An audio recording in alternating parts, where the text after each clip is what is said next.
Good evening, everyone, and welcome to the April 22nd Chatham Township Committee meeting. Happy Earth Day to everyone.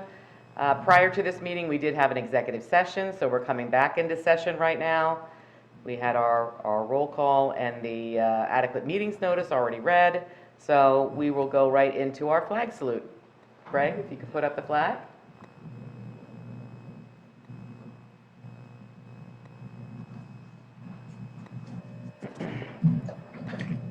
I pledge allegiance to the flag of the United States of America and to the republic for which it stands, one nation, under God, indivisible, with liberty and justice for all.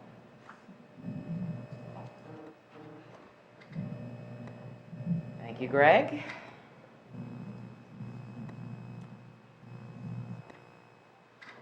Okay. And we have the full committee with us at this time. We have our full committee present.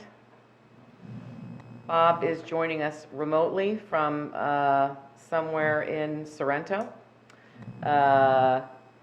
because he was lucky enough to receive his second dose today up by his home in Franklin Lake, so he's joining us remotely tonight. We have the approval of the agenda. Can I have someone move to approve the agenda? So moved. Ashley, thank you. Ashley, I think you're muted. Nope, you're not muted. You're not. You're good. And do I have a second, please? Second. Thank you very much. And we're fortunate enough to have a lot to celebrate this week. We have several proclamations, one for Local Government Week, one for Earth Day, which is today, and one for National Volunteers Week. So I'll go ahead and read those proclamations for this evening.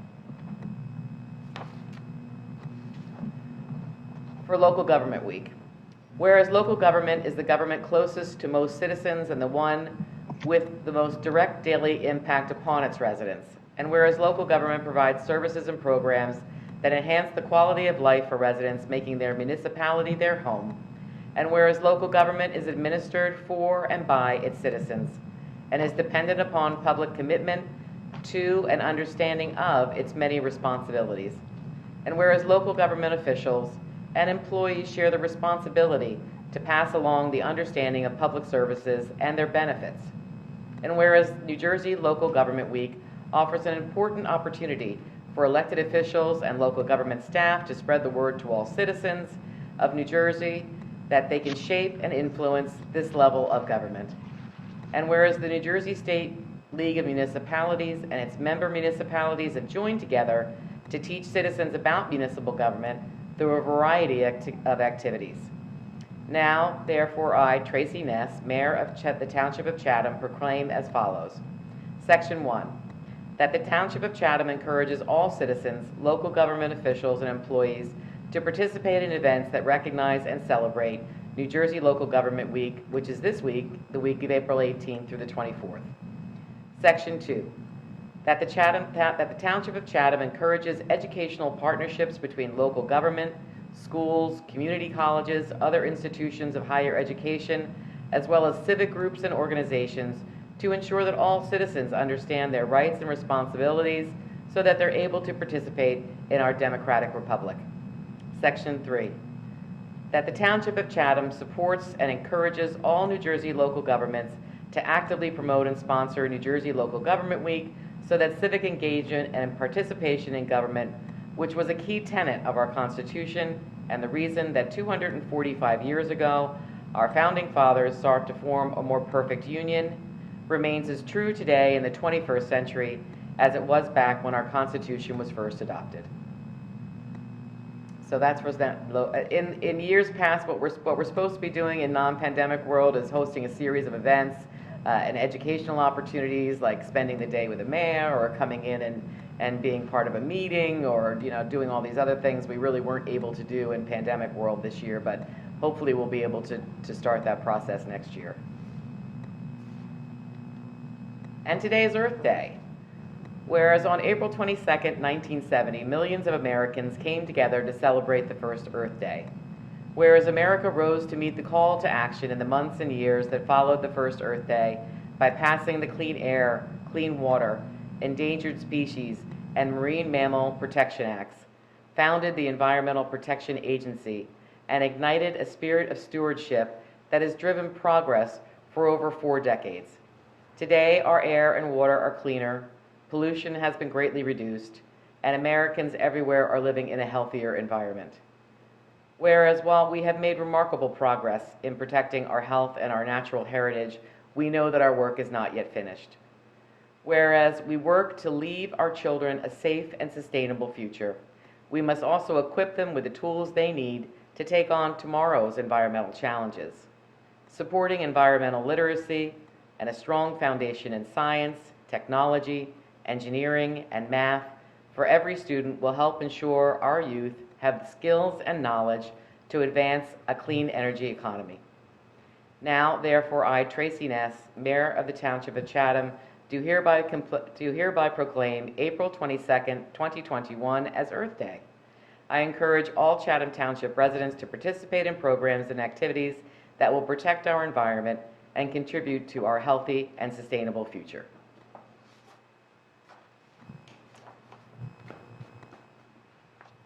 And now to our volunteers, without which we would just not run. So this is perhaps one of our biggest proclamations that we make, because there are so many volunteers that make up, not only in the community, for community organizations, but also that participate in municipal government and help us to do all of the things that we do.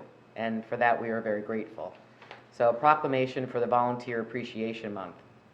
Whereas the Township of Chatham is blessed to have hundreds of volunteers who deserve to be recognized for their hard work and dedication on behalf of our grateful community, and whereas these individuals volunteer thousands of hours each year, whether it's serving as first responders, coaching youth sports, raising funds and awareness for our athletic programs, education in schools, supporting our seniors, the environment, or serving our local government on a committee or board. And whereas the Township of Chatham is committed to encouraging community involvement among its residents and encourages them to put their hearts into volunteerism and to do their part to build a better Chatham. And whereas the Township of Chatham recognizes that volunteering improves our quality of life, increases community participation, and is one of the many reasons that Chatham Township is a great place to live and raise a family. And whereas we are eternally grateful to the men, women, and youth who utilize their time and talent to make the difference in the lives of others in our community. Now therefore, I, Tracy Ness, Mayor of Chatham Township, do hereby proclaim April as Volunteer Appreciation Month in Chatham Township and urge my fellow citizens to thank our volunteers and recognize them for their dedication and commitment on behalf of Chatham Township. So thank you.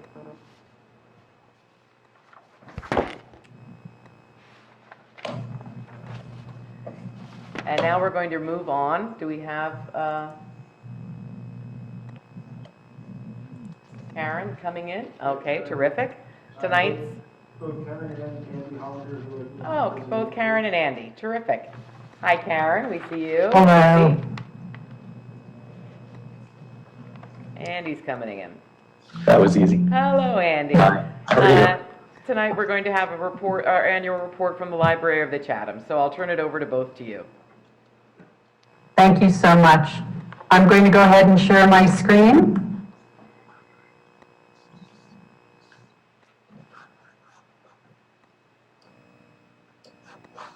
And hopefully the 2020 annual report slide is now showing. Yes. Yes, it is. Terrific. Okay, so thank you so much, Mayor Ness, Board of Trustees President Andy Hollander, and I appreciate this opportunity to update you on the library today. Since we didn't present an annual report during 2020, some information about 2019 will help to put things into context for the 2020 report. And I will send these slides to Greg LeConte, so you'll have time to examine them in detail if you like. In 2019, residents visited the library nearly 250,000 times and borrowed almost 250,000 books, audiobooks, music, movies, and magazines. Many community groups use the library to meet, and consistently, 80% of Chatham Township and Chatham Borough residents held a current library card. Also in 2019, the Board of Trustees completed a 3-year strategic plan The action steps in the plan were started until we had to close the library on March 13th to coordinate with the closing of the school district and avoid mass congregation at the library at a time of intense public health concerns. At that point, the library completely changed gears, immediately having staff work remotely, shifting our collections to downloadable ebooks, audiobooks, music, and movies that residents could use without leaving their homes. Programming went virtual and supported Chatham businesses and Chatham groups. So on March 29th, we launched the 1,000 Masks Challenge and led more than 200 Chatham volunteers to make 5,900 masks for first responders in the months during the worst of the shortage. Seems so long ago now, doesn't it? But it wasn't. This program wouldn't have been possible without the help of the Friends of the Library, who you honored recently, and Chatham First Aid Squad. We immediately shifted to virtual programming that included meetings with local government officials, crafting programs, gardening workshops, lectures, book clubs and author visits, chess instruction, coding, yoga, meditation, and contests for gift certificates to local businesses of choice. So from January through mid-March of 2020, we had in-person programming and services, and we had huge attendances for our in-person programming, which included watercolor painting series, English as a second language classes, ECLC Pride computer class series, Mahjong Club, Paper Mill Playhouse production, Susical Junior, that was our biggest in-person audience for children this year, Gen Y and others, job search and networking group. Virtual programming began in April. Andy's going to say a few words about that. Thank you, Karen, and thank you, everybody. In May, our biggest programs included crossword solving and composting with a Rutgers Master Gardener. In June, there was a program about the Miracle Mets with Rick Feingold. I remember that, 1969. You got to believe. August, we had a presentation jointly with the Chatham Township Historical Society and the Borough Historical Society on the Spanish flu of 1918 and its lessons for today. It was very interesting. We had outdoor concerts in August and September. In September, the Chatham Township Police Department and the Borough Police Department had a joint program together, and there was a program for NAMI, the National Association on Mental Illness. We experimented with a Socratic Cafe, and we led book discussion groups throughout 2020 for kids. I mean, the library is such a wonderful, welcoming place for children. Miss Carol, dance program, had 82 to 180 attendees per program. And we had Jumpin' Jamie music and puppet show, 70 plus attendees in person, 250 to 300 virtually. We had 250 to 300 virtually. Typically, that's only about 70 attendees per person, so that's a big jump. So the platform was actually quite useful. Story time with Miss Betty, hundreds of kids, I can go on and on. Magic show, super science, Python coding. For older kids, we had the quarantine preteen book club. We had yoga and meditation for teens. We had coding and chess for children and teens. And again, I can go on and on. In total, nearly 14,000 people attended more than 800 programs during 2020.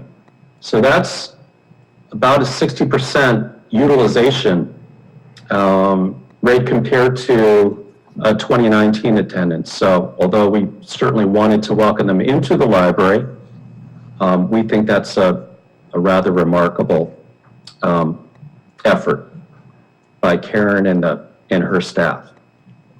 And we're so delighted that the community responded. Other, Sorry, Andy. so other immediate ways that the library, other immediate changes the library made were we increased our downloadable ebooks and audiobooks collections extensively, and that would make sense.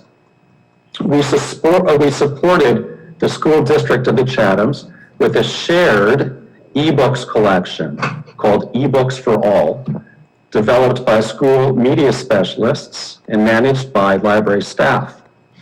We created a hosting service for virtual meetings for local nonprofit groups. We continue to do that, and we encourage folks to get in touch with us so that we can help to provide a platform for them. We loaned laptops and Wi-Fi hotspots and supported remote printing through the staff kitchen window. So, how do we let people know about all this? Karen? We disseminated a weekly e-newsletter each Saturday that had the following week's programs and new resources, but we also mailed this, which you see in front of you. It's an abbreviated version of our print newsletter. It went to every home and business in Chatham Township and Chatham Borough every few months with updated information about programs and resources as well as library services. This is the back of the mailer. One of the most significant things I think that we did was to institute a telephone access line so that people who don't have internet at home could call into programs and participate. So a new schedule was recorded every week with all of that access information. We also use the press and social media to keep people informed constantly. And our board president, Andy Hollander, addressed the community in a letter regarding the library status. During 2020, I conducted a live weekly program every week in the evening. We tried for Saturdays, we tried evenings to update our residents on the status of the library and to answer questions throughout the year.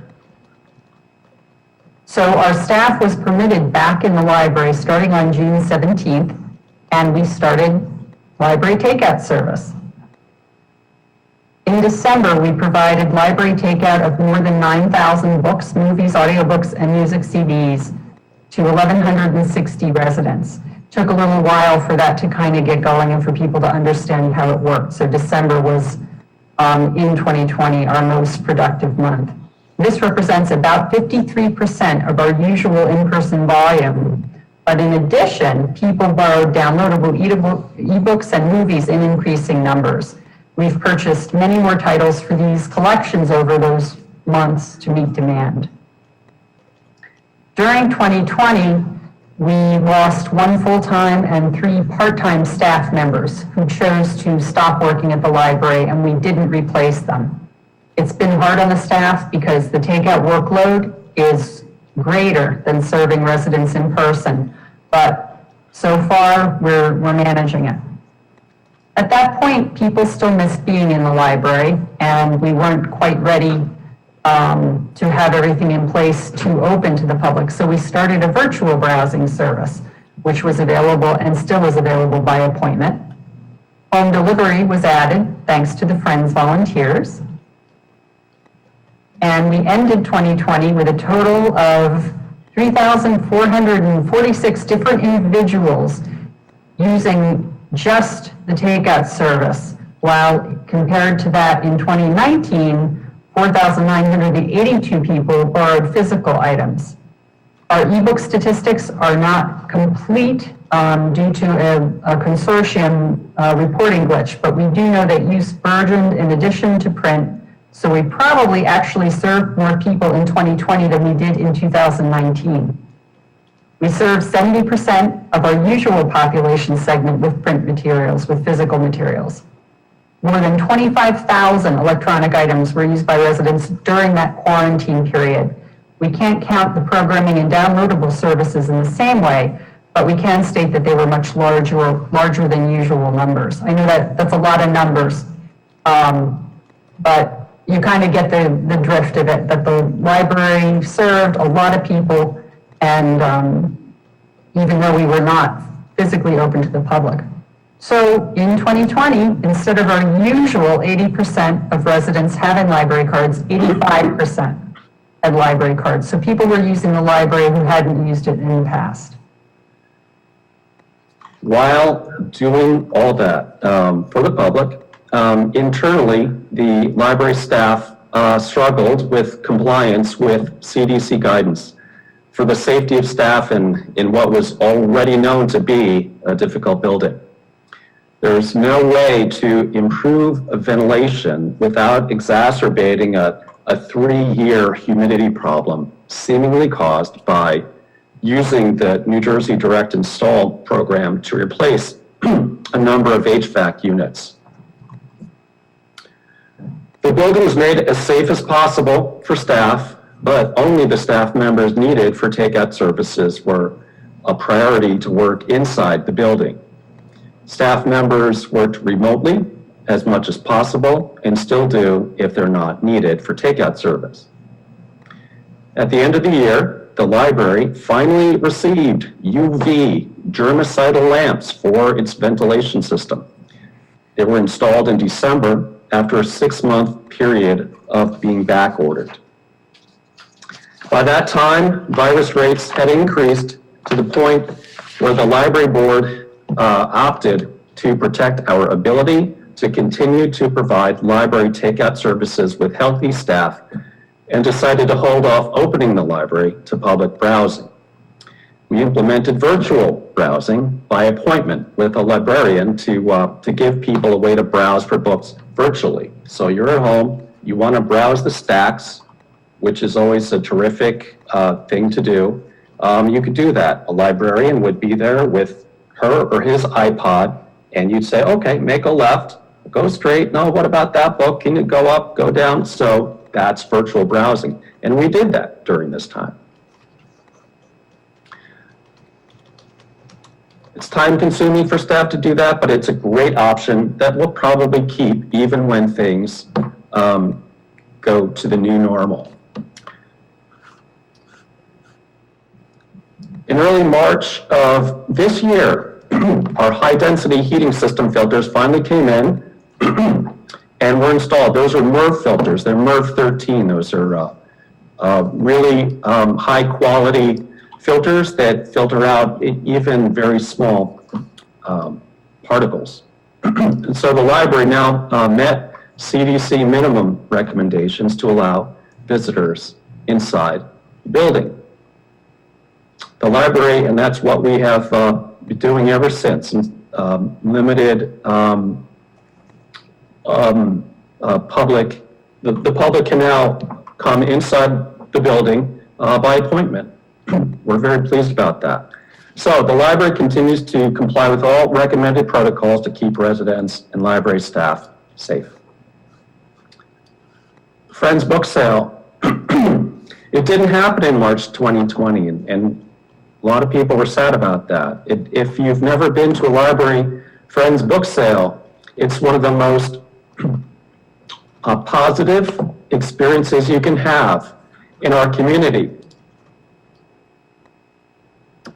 The vibe, the sense from hundreds of people who were looking for their favorite book or some exciting surprise or something new at the library, and meeting their friends, literally friends of the library, and meeting new friends and meeting old friends in the community. It's something that's not to be missed. And you know, we were lucky to have a mini outdoor book sale last Saturday by the Friends that was enjoyed by hundreds of residents and also raised almost $4,000. Friends hope to do more of these soon, so stay tuned. Hopefully it's going to be May, just about a month from now, for our next one. We've also formed partnerships for other endeavors that are carrying into 2021, including the Veterans Project of the Chathams, which I'm proud to say will help to recognize and honor and hear the stories of our veterans. And you're seeing a sort of a mock-up of how it's going to look when it's going to be posted, which is going to be, we hope, very soon.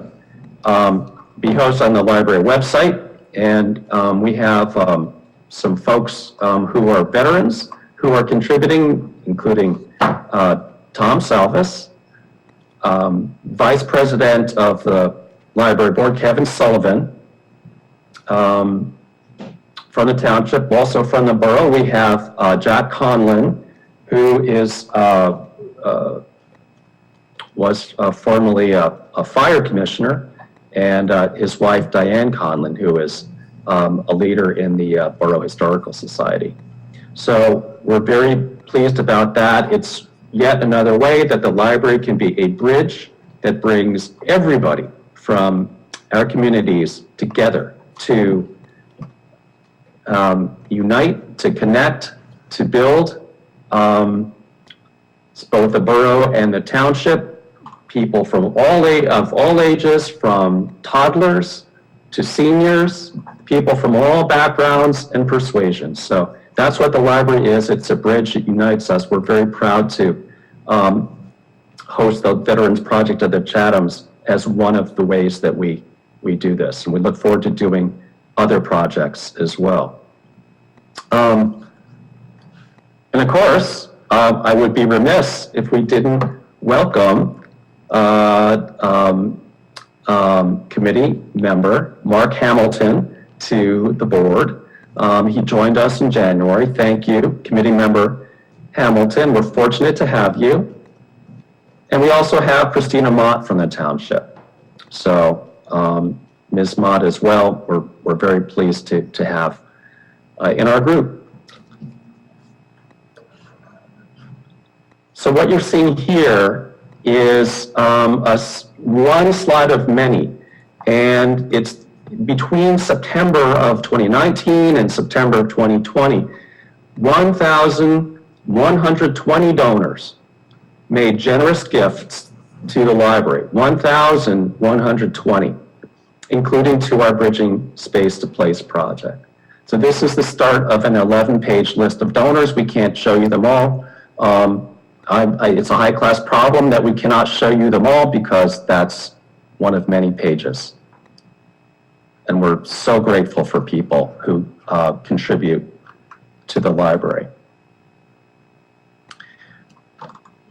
While we all waited for the outcome of the New Jersey Library Construction Bond Act grant, the building continued to malfunction, including telephone system failures, fire alarm monitoring system incompatibility with new Verizon lines installed along Main Street during the summer, continuous air conditioning problems, high humidity, electrical issues. It's not the newest building that you will find. But the Bridging Space to Place project, we embarked on that to help with, reorganize, to coordinate the spaces within the building. But it was on hold while we waited. The actual work within the building was on hold while we waited for that funding. Ultimately, and unfortunately, though we applied for a bond grant, it was not awarded to us. There were 120 or so libraries throughout the state that applied. 40 were given awards, 80 were not, and we unfortunately were one of those. We learned that in late 2020. In December of 2020, the library conducted a community survey to help focus virtual library programming and to prepare residents for another survey in January 2021 to reprioritize the bridging project initiatives. Again, one of the themes is community. We need to serve the community. We need to know what the community wants, and we actively solicit that.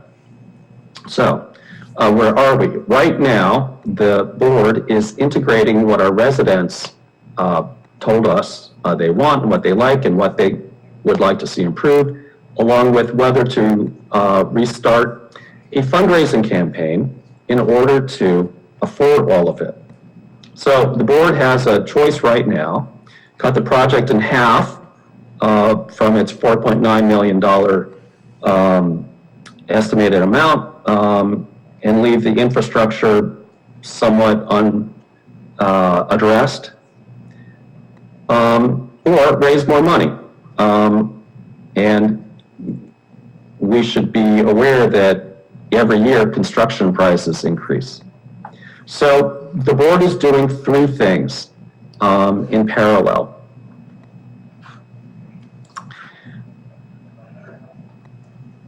The board is going to, has authorized the library to apply for Bond Act Round 2, which will be approximately $37.5 million to award. There may be, of course, 80 libraries that will be seeking that money. So that's number one. We're going to apply again for the Bond Act Round 2. Number two, our architect, we asked our architect to help us reimagine what the project would be, what the building interior would look like if funding were cut in half. And so that's, one can call it Plan B. Instead of having $4.9 million in funding for the project, it'll be half of that, or $2.45 million. But number three, we are engaging in a campaign planning study. We're engaging the community to check the level of interest in supporting and donating to the library. Really, to what extent the library is a philanthropic priority of our community and those who support our library, because we are concerned, of course, about return on investment. And if there's going to be a return on investment, we believe, then that is an initiative that's worth undertaking. And that third item is probably what you read about in the paper last week, and I just wanted to clarify something about that. The board commissioned a study, that's the planning study, that is being paid for by the month and can be stopped immediately if we see it's not going the way we want. So we haven't gone beyond that at this time, and we're not going to until we see how we do with the other approaches and really what the lay of the land is. So with that, Karen and I are here, and we welcome your questions. Well, thank you very much. The library was certainly a beacon during the pandemic. There were so many interesting programs that you guys did, and so many ways that you pivoted to make the library continue to be meaningful in the lives of so many people, because we know that it is very meaningful for our residents. And we can't thank you enough. And the success that you have and the statistics that you have certainly prove the value of the Library of the Chathams to all of our residents. So thank you for doing that. It was a yeoman's effort to do that. And I also want to give a shout out to the Friends of the Library, since it is National Volunteers Week. I know we mentioned them at the last meeting or two ago, Karen, but it's always bears mentioning. The library book sale is always a very fun thing to do. You can always find a book. So thank you both, and thank you to the board members and all of the volunteers. It's wonderful. It's a wonderful resource that you provide. Thank you. Thank you. Does any of our committee, do you guys have any questions or comments? You hear plenty from me, Andy and Karen, so just thanks a lot. I'm sure we'll be talking. I just Thank wanted you, to Committee Member Hamilton. I wanted to echo what Mayor Ness had said. I was amazed at all that you managed to do during the pandemic, and the focus on trying to accommodate the residents and really pitch in wherever you could. So just a huge thank you to both of you and to the staff at the library for all that you did during a very difficult year. Thank you. It's our privilege. I echo All right. that. Thank you both for taking time tonight to give us all the information, and we'll certainly look forward to what the next steps with the library are. Madam Mayor, may I say something? Certainly. Oh, sorry, Celeste, I didn't see you had your hand up either. Go ahead.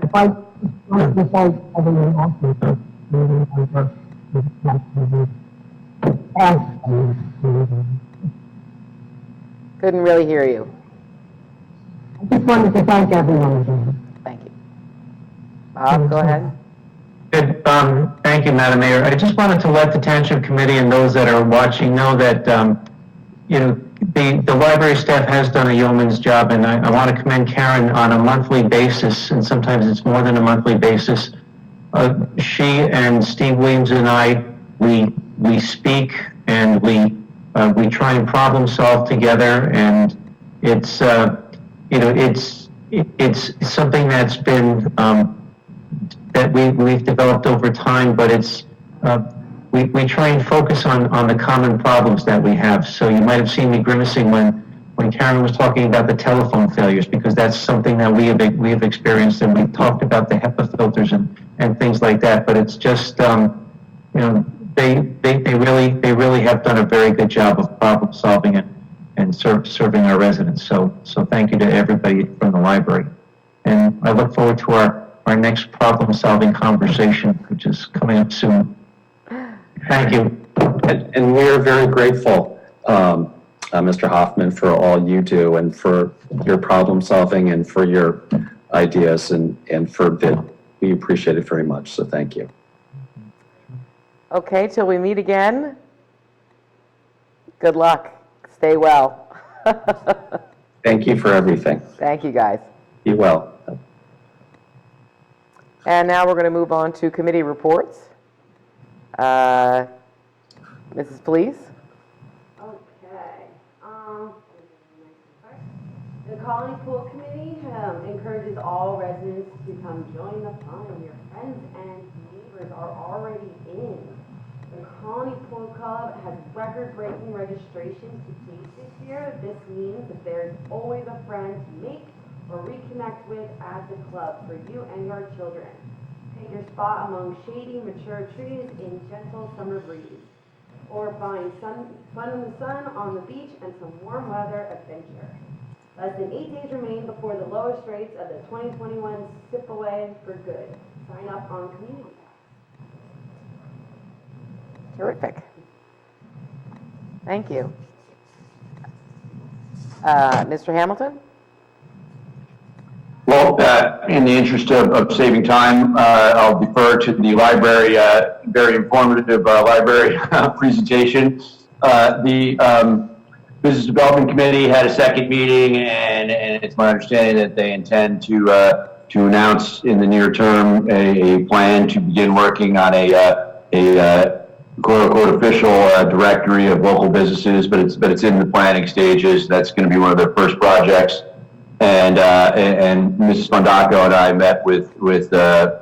Hoffman last week, you know, with respect to the Public Safety Committee, just to have an initial discussion about certain planned facilities repairs or upgrades to the police station or some long-term planning there, and that's just a process. There are some things that the state wants to be done for auditing purposes as far as the cells and such, and that's being underway to make sure that we maintain, at least for the time being, the utilization of that. But this is a long-range project that's just getting underway. I'm sure I'll be reporting on it some more in the near future. Thank you. Mrs. Fondaco? You're muted. Can you hear me now? I can. Okay, well, first I'll start with the Environmental Commission. On Saturday, the 24th, this coming Saturday, from 8 to 12, the Centennial Street Table and Dividend. And also a townwide cleanup. They'll be distributed at the Chatham Street and Park Lower parking lot. And in addition to that, they will be distributing garbage bags and gloves to any resident who would like to do an Earth Day cleanup in the area of these trees. And they hope to donate some photos of places to be cleaned up. Let's see, on April 29th, don't forget to tune in to the annual, to the next annual education program. And you'll learn about allergies this Thursday, April 29th, from 4 to 5 p.m. on Zoom. And check the library's event calendar to sign on to information. Dennis Grossman is manager of the Division of Educational and Marketing Programs in the Morristown Park Commission, will introduce the school changes 8 species of owls. And I saw the presentation of the community to the commission of the species. Let's see. And there are people that did order plans for the base swamp watershed. They have a 2 weeks, before 4 weeks last one, and there, if you order some things on time, if you can pick up your plans on May 1st, we still pursue at the municipal parking lot in the lower lot. And then today, there was this exhibition at the Sunday Motor Company in Addison, and just one thing super song.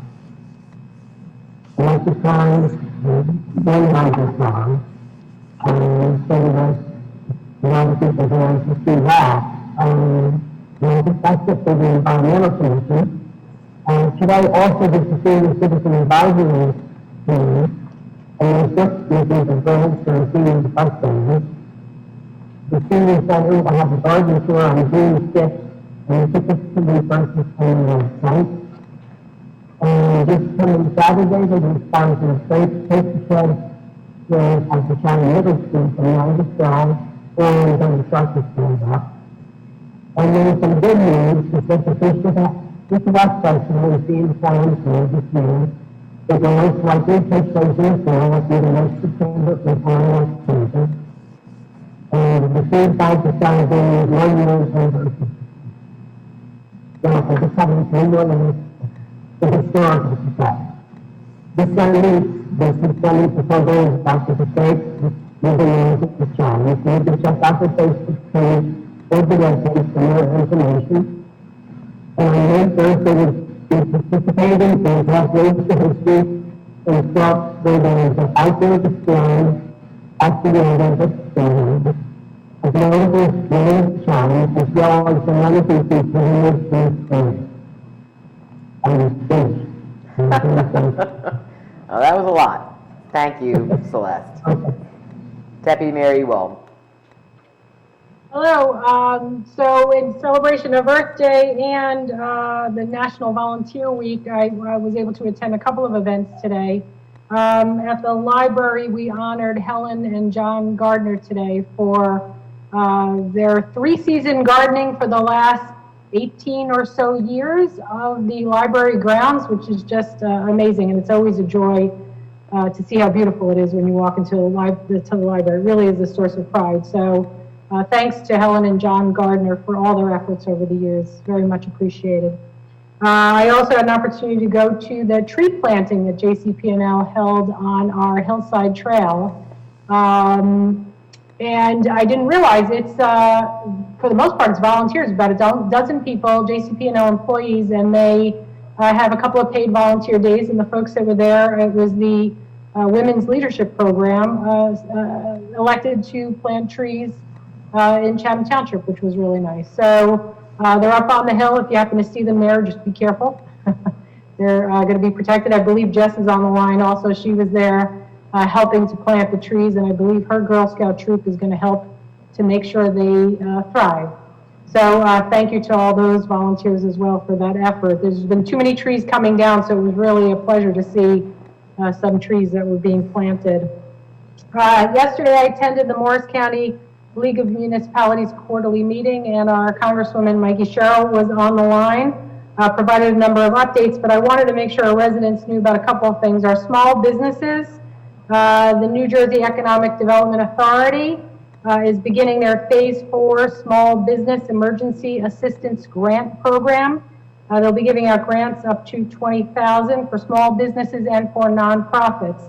There is a pre-registration for applications that's due by April 29th, so that's why I wanted to make sure our small businesses are aware of that. And if you want to pre-register and get more information, you can go to njbda.com.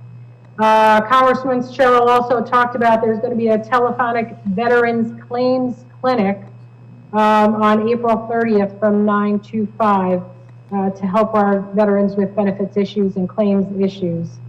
So again, actually to pre-register, you should email nj11veterans@mail.house.gov. But again, if you want more information, you can go to Congresswoman Cheryl's site. The Municipal Alliance Committee met on April 14th. There will be a program on April 27th from 7 to 8:30 held by communityincrisis.org. The topic is marijuana, what we don't know can hurt our kids.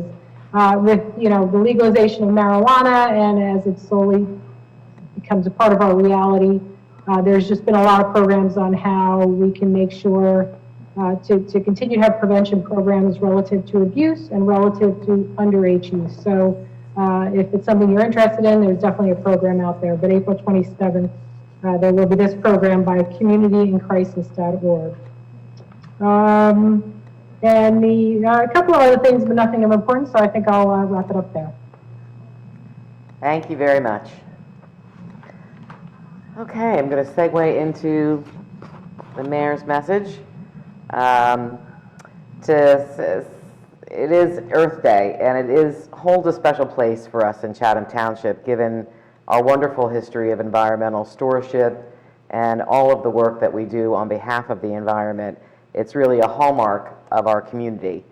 So it does hold special meaning for us, and I do also want to thank our Environmental Commission, JCP&L's Green Team, our representative Carol Bianchi, the Women in Leadership team that came, and others who, as Stacy mentioned, were able to plant 50 tree saplings in the hillside area this morning. It's much appreciated. And we also had the great yard sale of the Chathams and Madison, and it lived up to its name with more than 100 households who signed up to be on the map and more participating than that. And those donations for those who signed up on the map went to our Great Swamp Watershed Association. So we got trees, we had upcycling, and we were supporting the Great Swamp Watershed Association, which are all good things on Earth Day. And there's much more going on, as Celeste spoke about, with the tree sampling, with the free tree giveaway, seedling giveaway on Saturday. So there's a lot more going on. On tonight's agenda, this is where I get to read the legal part of the mayor's message. On tonight's agenda, there's one affordable housing matter, the public hearing on the supplemental bond ordinance increasing the appropriation to purchase 522 Southern Boulevard for a 100% municipally sponsored affordable housing family rental development from the original $3.685 million to the agreed upon fair market value with the property owner, Kronos Holdings LLC, of $4.8 million. The decision to proceed with an affordable housing development at this property and to reach agreement with Kronos on the fair market value for the property is reflective of the many supportive public comments and that the Township Committee heard from the Township's residents, both at public meetings and in individual conversations. As the public is aware, at the end of last year, the Silverman Group, or the group that's being called the SL Chatham LLC, purchased the Noe Pond Club. And in the middle of last year, the SL Chatham 2 LLC entered into a contingent purchase and sale agreement with Kronos for the purchase of 522 Southern Boulevard. SL Chatham LLC and SL Chatham 2 LLC are related entities and are a part of the Silverman Group of companies. The Silverman Group is a leading developer within the state of New Jersey. Kronos sought to voluntarily terminate its contingent purchase and sale agreement with SL Chatham 2 LLC, but was unable to do so. To the extent that SL2 believes that it has an interest in 522 Southern Boulevard by virtue of its contingent agreement with Kronos, the township has instituted a condemnation action against Kronos and SL2 to terminate that agreement and to set an environmental escrow if needed. This action by the township does not change the fair market value agreed upon by the township and Kronos for 522 Southern Boulevard. It also does not change the relationship between the township and Kronos to implement their agreed upon settlement agreement. The township looks forward to cooperation from the Silverman Group for the township to acquire 522 Southern Boulevard and for the township to meet its third round affordable housing obligation. The township also looks forward to the continued cooperation of the Fair Share Housing Center to implement the affordable housing settlement agreement and construct an affordable family rental development at 522 Southern Boulevard to fulfill the township's current affordable housing obligation.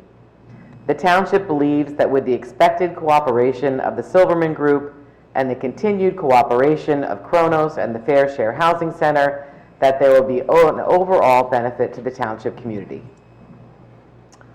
Whew, that was a mouthful. Finally, our COVID case continues to remain high. We've been at 34 active cases since April 14th, down from 40. However, we've added 25 new cases since we last met on April 8th. 19 of those cases have been in the last 7 days. Please don't let your guard down, especially as youth and young adult cases are climbing.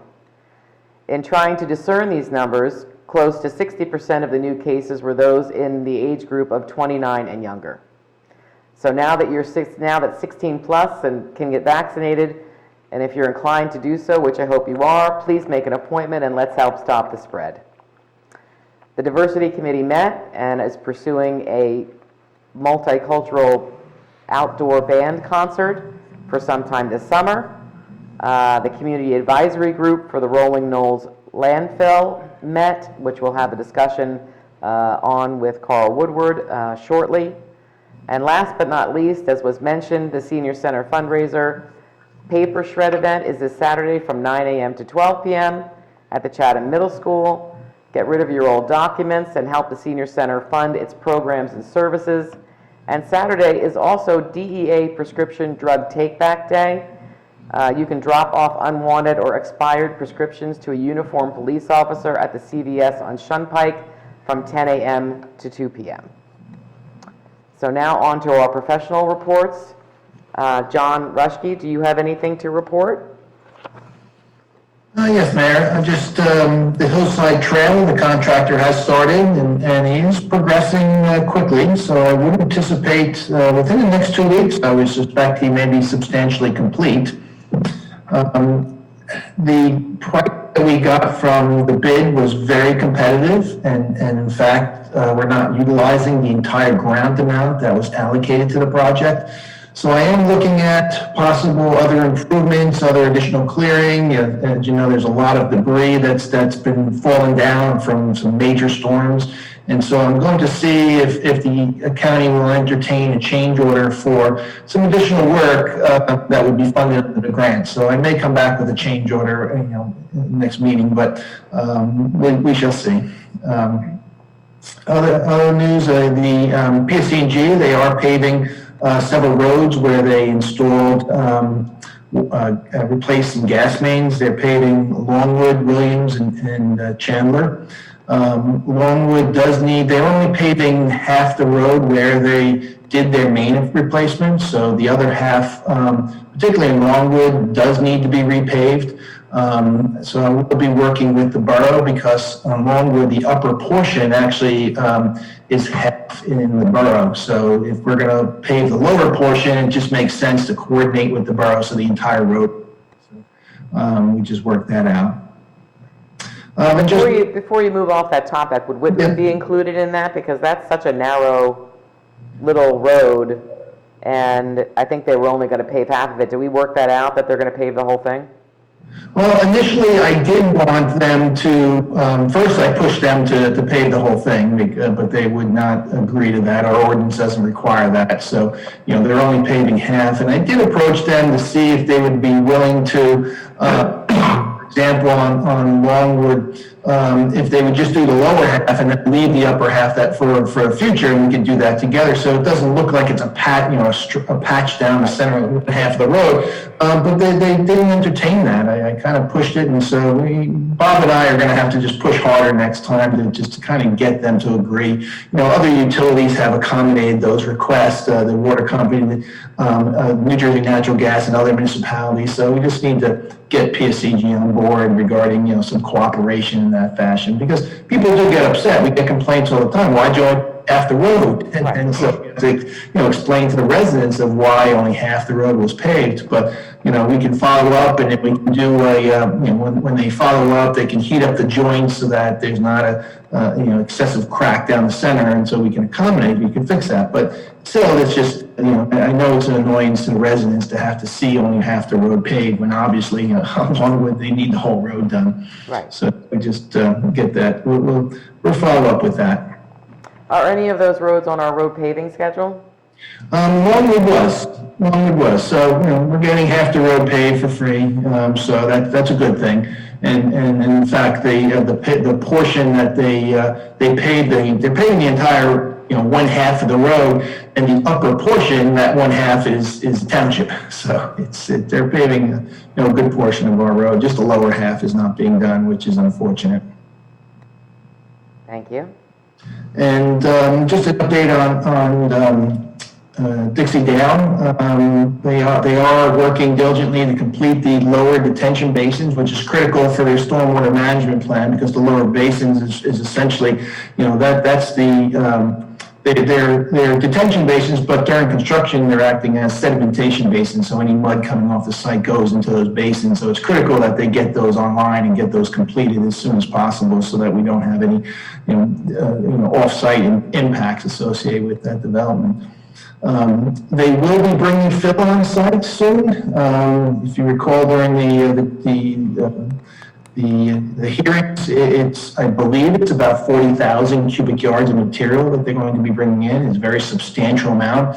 As part of the board deliberations, we did identify a specific route that they had to take, so they're not going into local neighborhoods, and so that we'll just make sure they follow that route. But that truck activity will start in the very near future. They're going to start bringing material on, so it's just something to be aware of.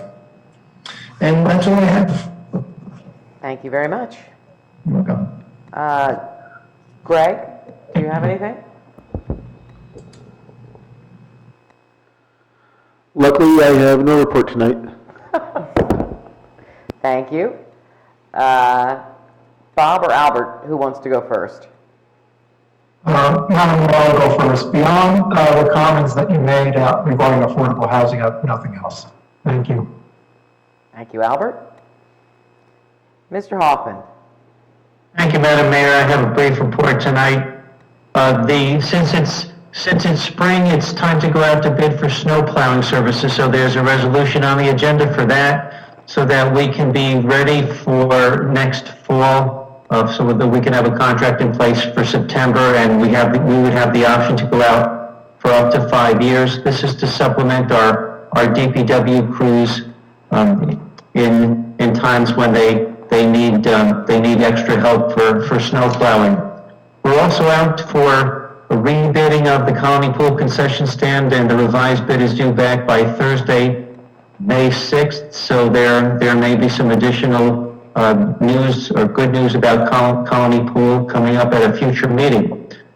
To then segue into something that's not so good, I would like to ask our residents to please pick up after your dogs. The DPW has reported that there's been a significant increase in nasty deposits from Shunpike on the synthetic turf field. So Monday seems to be a big day around the township, and it's just, we have signs up, curb your dog.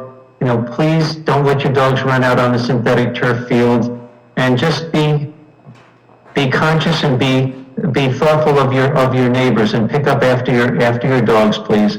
So that was something that just came up at our safety meeting today, that it was just, with the weather getting better, there seems to be a significant increase in, in that, and that just spoils things for the owners that do pick up after themselves, and that's after their dogs. So please make a special effort. We really don't want to have to become the dog police. So just pick up after yourselves, and then, or your animals.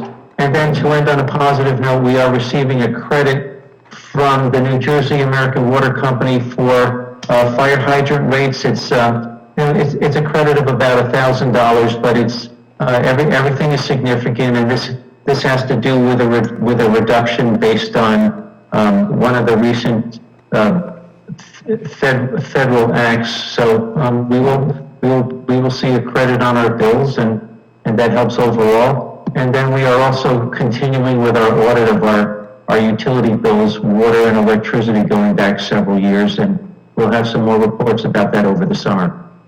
And thank you to all who participated in the planting of the seedlings this morning. That will pay benefits down the road in future years, and it was just nice to see the volunteers and whoever took those pictures that were sent out today. That was very nice. It was very nice to see. And that concludes my report. Thank you. Thank you very much.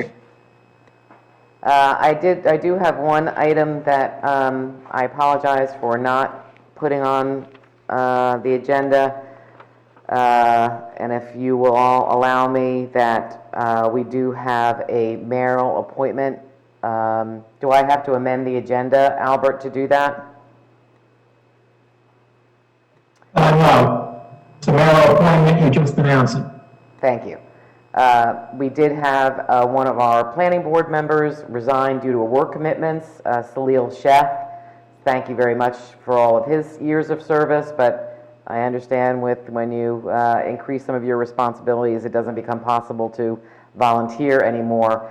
Our second longest serving alternate is Mike Choi, and we will be in conjunction with the planning board chairperson promoting Mike Choi to a full planning board member.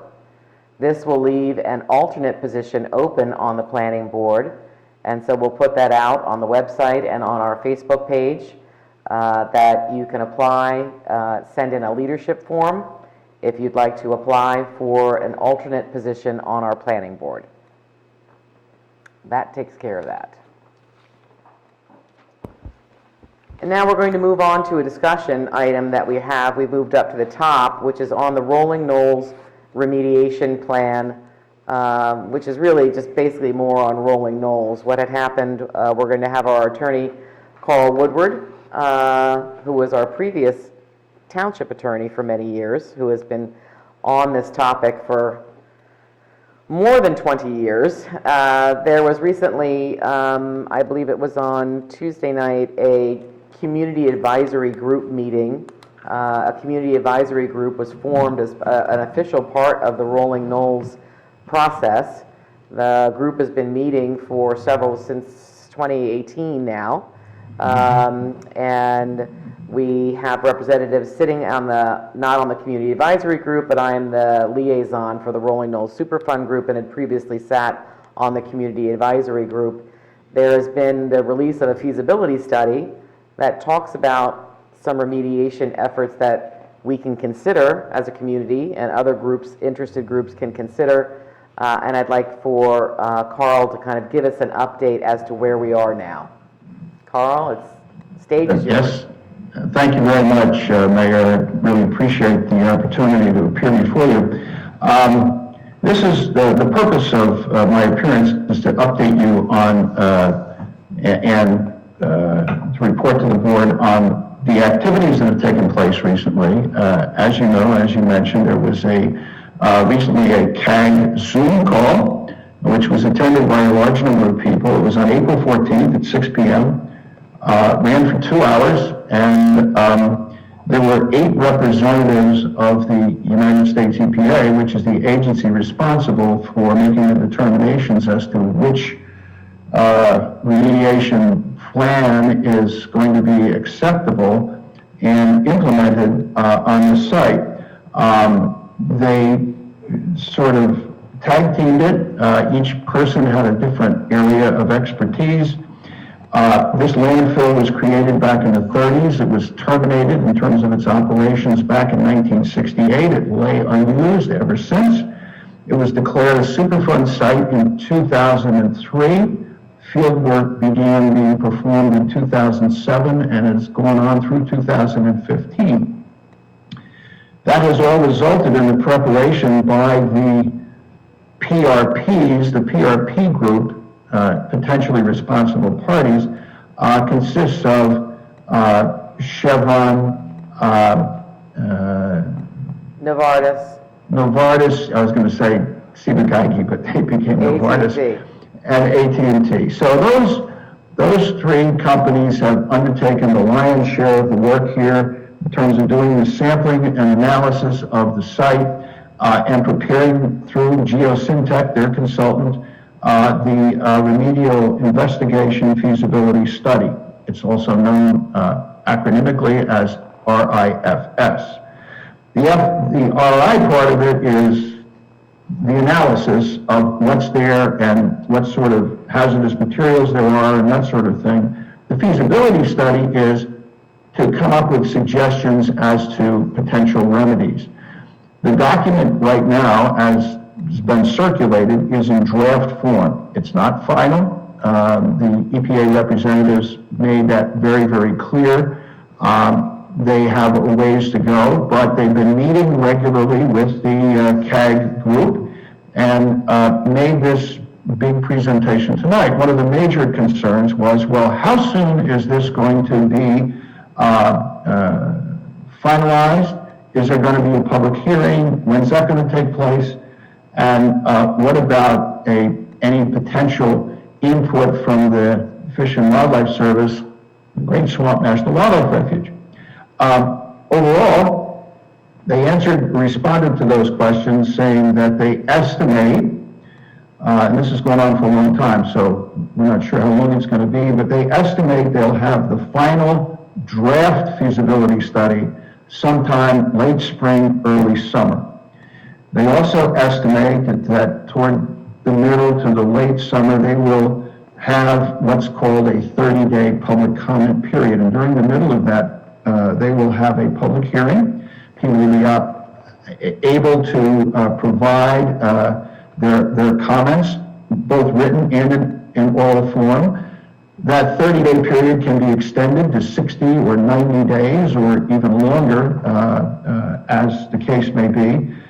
And then, after the public comment period is over, they will finalize the feasibility study and they will make a record of decision called a ROD, acronymically, and they expect that will be sometime in the fall.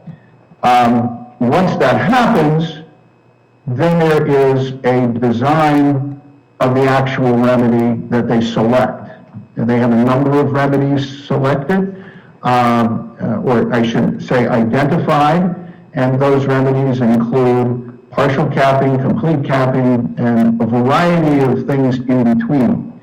Also presented at the hearing of the CAG was Mike Horn, who was he's the refuge manager, complex manager actually, but he's in charge of Great Swamp, among other things. And he has an alternative that he thinks needs to be further considered, and that includes using on-site material and digging big holes and burying things. The Interior Department has also retained its own consultant to do further testing and to come up with a design, its own design to be presented to the EPA. That work's not supposed to start until May, and they expect it to be completed by the end of July. We'll see how quickly they work, but in any event, that's what he's said. Other speakers included Sally Rubin of the Great Swamp Watershed Association, which is retained through a grant from EPA an LSRP, licensed site remediation professional named Bob Blauvelt, who provided comments on the draft FS feasibility study. He wants additional sampling and analysis of any work done by the refuge zone. He has his viewpoints. Other people spoke. I'm not going to summarize all of that. Matt Palmer spoke about his concerns. Kathy Abbott spoke. Joe Besralian spoke. Kathy O'Leary of the Sierra Club spoke. The 2-hour time for the meeting ran out. There were other questions that people wanted to ask, so the CAG call has been adjourned and is going to take place again on April 27, which is this coming Tuesday, at 6 p.m. Following that meeting, because the presentations raised issues, and the township has concerns about the particularly this alternative that's been presented by Mr. Horn. There is no detail to it. It's just verbal. And so I called the attorney for EPA, Juan Fajardo, told him that representatives from the township would like to meet with EPA sooner rather than later to discuss this, and also to discuss the accuracy of the costing of the various remedies that were included within the feasibility study. I spoke with him a couple days ago. He got back to me right away after talking with his people, and so the township is meeting. Township representatives will include myself and Mr. Hoffman and Mayor Ness, at least, and we'll be meeting with EPA on Monday to discuss our concerns and get some response and reaction from EPA. That is where things stand at the moment, and I'll take any questions from the committee if you have any. Well, thank you, Carl. We have been long suffering in this together. I should mention that there was a first round FS that was back in 2018 when we did go through and have a series of public meetings and maps, and as you said, it was kind of, we all got geared up, and then new testing was ordered in 2018 and 2019. And that has led to, but the Community Advisory Group, or as it's called, the CAG, it's the government is acronym rich, so it's called the CAG, has continued to meet continuously with the help of a professional organizer, and it's been very helpful, been very well attended, have gotten lots of comments from the community. So that's been a really fantastic effort going forward. I think that meeting with the EPA to understand where we are now and what the feasibility is of potentially taking material that's on the site and having a pit on site and putting it in there and then capping it potentially with material from the refuge, not the refuge, from the site itself, is something that we need to understand. What is the possibility of that? Exactly, and fill material could come. I mean, it could come from the refuge. Right. So we don't know that. I wasn't necessarily wrong. So I think that that deserves to be understood for us as a township. And I think that we do need to get a brand new cost associated with all of the remedies that are being put forth by the EPA, because those by now are several years old. And I'm glad that they, Carl, when you reached out to them, that they were so readily able to respond. I think they heard kind of loudly and clearly that things may have changed at the Community Advisory Group meeting, or the CAG meeting. So I think that I was very pleased to hear that they were very responsive to our request to start having a sit down and a conversation with them. Does anybody else have any comments or questions or for Carl? So we'll report back on our meeting with the EPA and let everybody know that, and I want to reiterate that on Tuesday there will be a continuation of the Community Advisory Group meeting, again to follow up. It was a very fulsome meeting. There were lots of questions being asked. So I'll be pushing that meeting out. You can also go to the Great Swamp Watershed Association's page, who is the organizer of the Community Advisory Group, for information, but we'll be pushing that out as well on our Facebook page and our website. So if those of you who are so inclined would like to participate, it'll be on Tuesday night. And then, you know, we'll reconvene as a committee and continue to discuss this and understand how it impacts the township and report back. I would just like to let residents know the presentation from the other night to the Community Action Group is on the Great Swamp Watershed Association webpage, and they also have the whole history of documents. So if anybody's trying to catch up, that is the place to go for the information. And there is a Rolling Knolls link on the Chatham Township website too, that has, and we'll probably have to add the most recent feasibility study up there. But there is a lot of history there as well. Long history. Thank you very much, Carl. Look forward to having that meeting on Monday. Yeah, thank you. And now we're going to move into the hearing of citizens.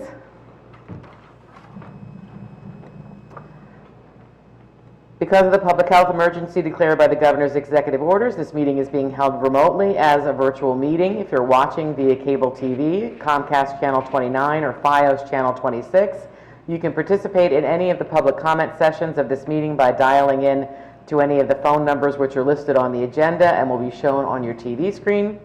When we get, as we're now getting to the public comment session, and then dial *9 to raise your hand. If you're watching via Zoom, you may speak during the public hearing, public comment sessions by following Zoom instructions to raise your hand.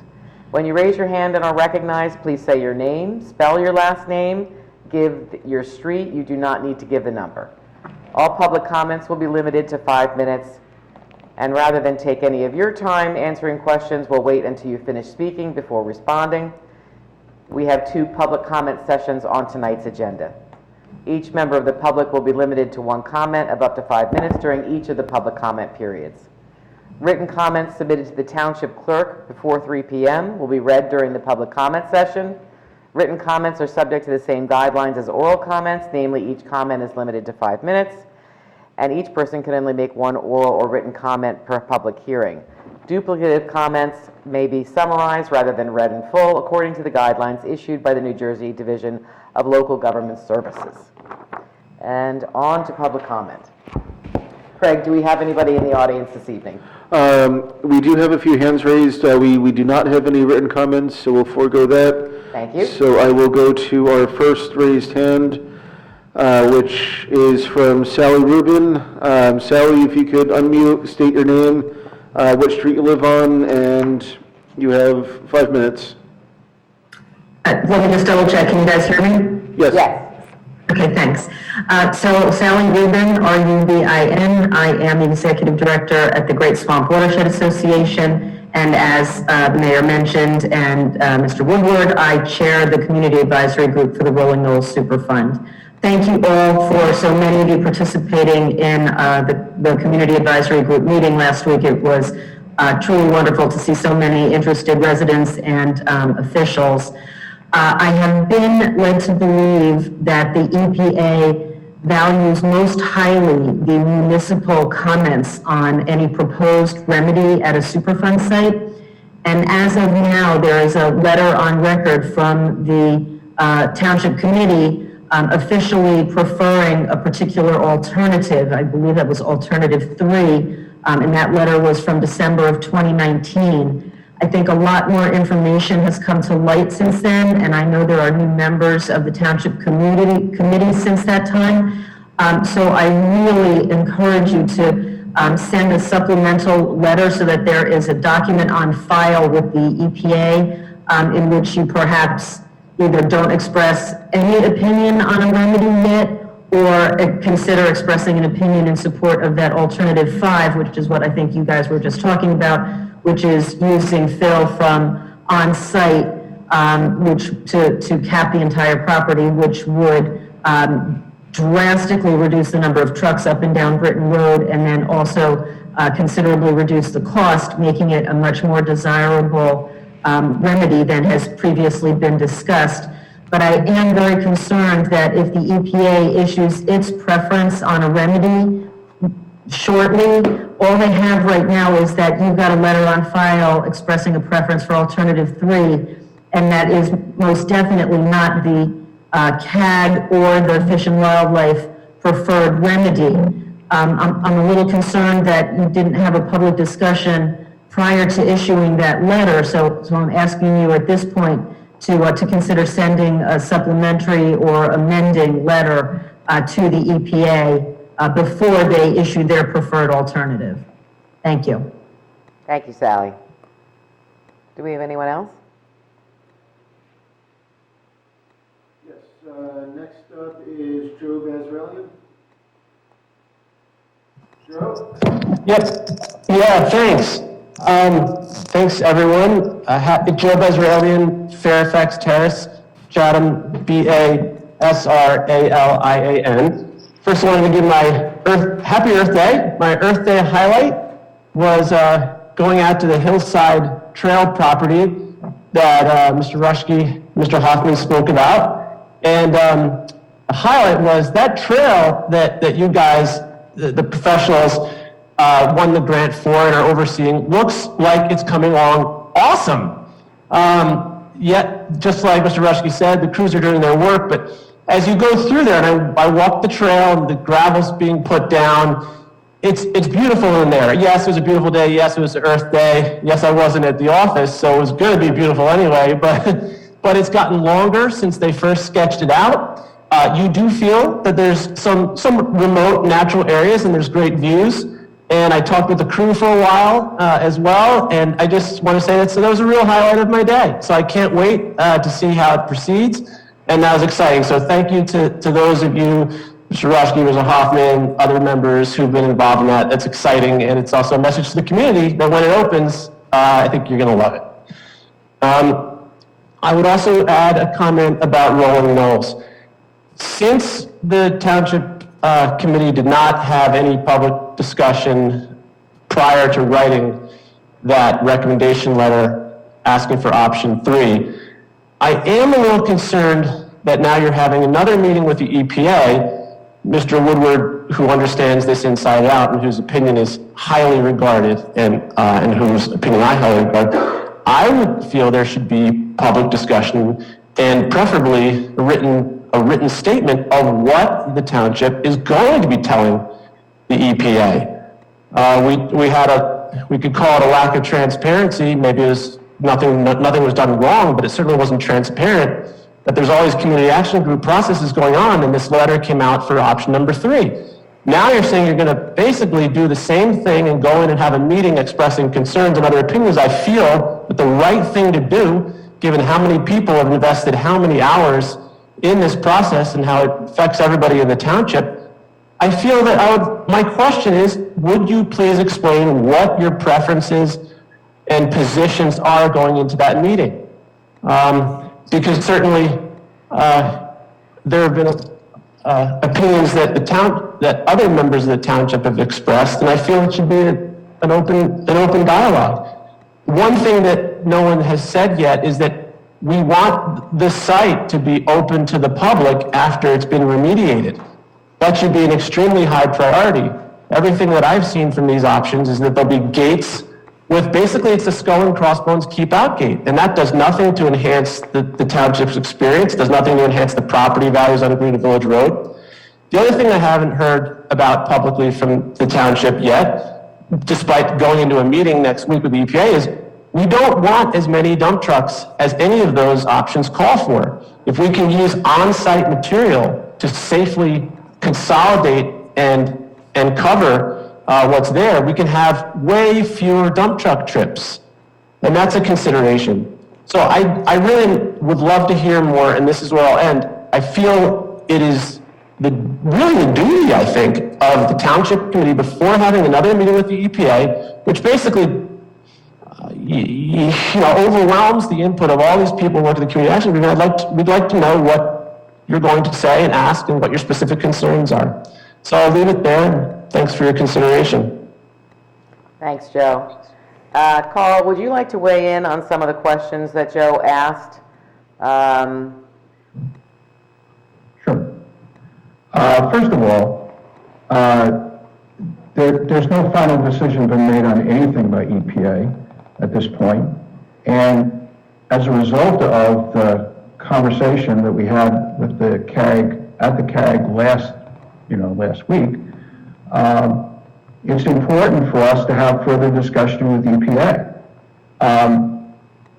The questions, basically, the concerns, and I indicated in my presentation, the things that we were going to talk about was more information about this alternative that has been proposed by Mr. Horn from the refuge, and then also updated costing. You can talk about how this works. Oh, this sounds like a great idea. We're going to dig a big hole, we're going to put all the garbage in it, and we're going to cap it. And we're going to use material that's on site. But there's been no analysis of it. There's been no evaluation of it by anyone, including the Fish and Wildlife Service. So it's very important that we find out more information about it. And, so I think that's the best thing that I can say. And now we've told you, and I told you before, exactly the sort of things we were going to inquire into. Those are the major issues. But we really want to know what the EPA is thinking and what they want to do. Right now, we don't know that. And they were clear last week that they think, well, we're going to evaluate everything and we're going to do things. I mean, one of the things that's evident is originally they had said, well, there's an alternate 3, there's an alternate 4. But when you actually looked at the feasibility study, there are multiple parts to each of those alternatives. So, and they vary in terms of what's being done or what would be done. And by the way, institutional controls don't mean necessarily fences. And right now, as it stands, it's private property. And I understand there's a desire to have this as public property, but that's down the road. That's not on that may be something that happens, but right now, it's not there yet. Thank you, Carl. I think one of the things that all of us need to understand is that there is a restrictive covenant placed on the land that was done by the Mealy Trust as part of their negotiations with the PRPs, and in placing the restrictions on that land that it can't be developed, they are, as a result, are not a PRP. So it's right now the land is privately held, and it's restricted, which has governed. When we go back to like 2017 and 2018, when these first round of remediation options from the EPA came out, that's what guided those remediation alternatives. That it was private land, not to be developed, and really not to be used. So that's why we see this level of remediation, which is not the full level of remediation that you may have seen with maybe in Berkeley Heights, where they redid the brownfields and built a football stadium and did all those things. That was not the level at which this was going to be remediated. So I think sometimes it's difficult to understand that there's restrictions on the land, and so the remedies were put towards the restrictions. Now, as Sally said, some new information has come to light, and some new options that the refuge has put forward since the last feasibility study in 2018 that have also just come to light. I think they have to work through their process with the Department of the Interior, which is also a PRP or a potentially responsible party, as 30 acres of the cleanup site lies within the refuge. So there's some work that has to be done to investigate what this potential option of capping on-site could be. So our whole intention of meeting with the EPA is not to recommend an action. We have not discussed it as a committee in those terms. We've been getting all the committee members up to speed, many of whom have participated in this either just as a citizen or through our environmental commission, but this hasn't been fully explored by the committee yet at all. And with these questions lingering on the table, is this even feasible? Can, at what point will Fish and Game come forward with this proposal? Will it come from the Department of Interior? How will it work? Those are all questions that we're going to ask of the EPA. So this is a fact-finding conversation for us. This is not a, hey, we're going to pick something, or, this is asking them to do some more due diligence on what they're offering up as remedial plans. And as as things change, potentially with the land that's held by the Mealy Trust, that may again dictate a different round of remedial actions that may have to come forward. So there's really there's a lot up in the air still, even after all these many years. And certainly they heard us at the Community Advisory Group meeting, and I think that's why they were so responsive and interested in speaking with us about things going forward. So we'll report back on that. We'll have discussions, public discussions with the committee. We'll have public discussions inviting public comment. We encourage everyone to participate in the Community Advisory Group meetings. They have been ongoing. So we'll have those public meetings. Anyone else, Greg? Yes, we have several. Let's see if we can get Jessica Romeo. Hi, Jessica Romeo, Pine Street. I just want to say, echo what other people said about today was Earth Day. The Environmental Commission, we've been working really hard this whole month with presentations on composting, coyotes, partnering with other communities in the Great Swamp on the native plant sale. This Saturday, we have our tree seedling giveaway, and we're giving away bags and gloves, encouraging people to do virtual community cleanups. So also I participated in the tree seedling planting today at Hillside. It was fun to see Bob Hoffman show up in his suit and tie and fancy shoes. It was a big group effort, to say the least, but it was awesome.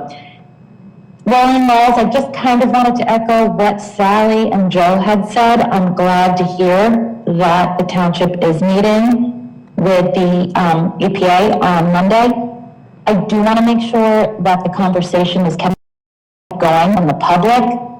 It was concerning to me about that 2019 letter that it had gone out kind of under the radar, how we found out about it. And we've all been working so hard on this CAG for the past few years, putting so much into it. I really just want to make sure that this is an open process, and I'd like to see open public meetings sooner rather than later, definitely before this feasibility study is published. And that's all I have to say. So I look forward to hearing what comes out of your Monday meeting, and I hope that Township and Borough residents join the CAG meeting next week. Thanks. Thank you, and thank you for helping to plant the trees, and thank you for bringing along the Girl Scouts who always do such wonderful work. So thank you for all of that. Okay, next up, we have Herval Varley. I hope I pronounced that right.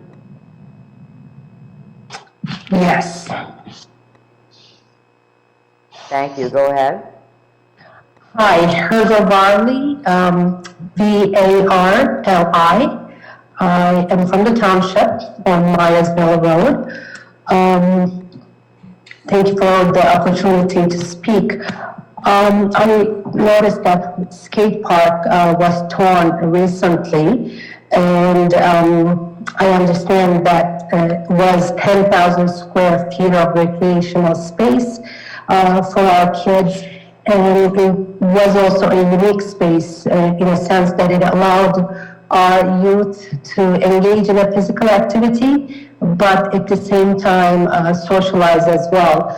Our kids can only play so much basketball, soccer, and they just kind of get bored of doing those things, and I see them just sitting on the lawn field or kind of hanging in front of CVS, trying to socialize because they don't know any other means of how to do that at the age they are at, like middle school. And skate park and that physical activity is so unique that it's not exhaustively physical, that it gives them the medium to socialize. So I think it is very unique in its use. So I have a special, affection for that space and so many others in the community. And I also, because of the additional housing developments and plans, and the fact that there will be more need and more people, more kids who are going to need that space. So I wanted to understand the township's plans on replacing the skate park. So I'd like to hear more on that. Thank you. Thank you. Yes, the skate park was a wonderful, wonderful site. It was something that two friends of mine had actually started 20 years ago, and it's just served our community so well. It was very well used. Unfortunately, two things happened. One, weather. It is a wood underlayment structure. The structure wasn't meant to survive that long outside. We repaired it to the point where it was no longer viable. It could not support. It was getting damaged through every use, and we made the decision that it just wasn't. We couldn't even open it after the pandemic because the understructure was just not safe anymore. And then second, that site, even when it was proposed and the community did the fundraising, everyone knew that at some point in time that site had previously been designated as an affordable housing site. So knowing that the effort still went on, it was very successful, the community fundraising was successful, and the skate park went up. But that also had to come to pass, that we had to use it for what it was intended for, which was for affordable housing. So the question is, where are we now with the skate park? We have looked at several sites in the township, have not been that successful in the borough, but we did offer up potential sites, working together with John Rushke and the skate park group, of which Crystal Payon has been our primary contact. There is a skate park group on Facebook if you're interested to get involved, because they're starting their fundraising for this program. At this point, we've seen several kind of renderings of what a skate park could look like, given the same size that it was on Southern Boulevard, and what it would look like on a couple of different sites. We continue to have issues with wetlands setbacks and wetlands issues, but we've navigated towards looking at the potential site on Mountain View, and we've asked the skate park group that when the consultant who put together the renderings to show us what it could potentially look like, and some costs around that so it could help drive the fundraising effort in the community, that when he should be coming back out here in the next 2 months or so, I think, Bob, somewhere in the next couple of months, should be out on the East Coast, and we'll have him take a live look at some of the sites that have been suggested. So cautiously moving forward and hoping that we can find a site that is going to not be constrained environmentally, so much so that you couldn't even put it there, or it would drive up the cost so much. But we are moving forward slowly, and very much thankful to the skateboard community and the group that's helping to put some structure around this and get some community fundraising started. Greg, do we have anybody else? Yes. Next up is a phone number ending in 7778.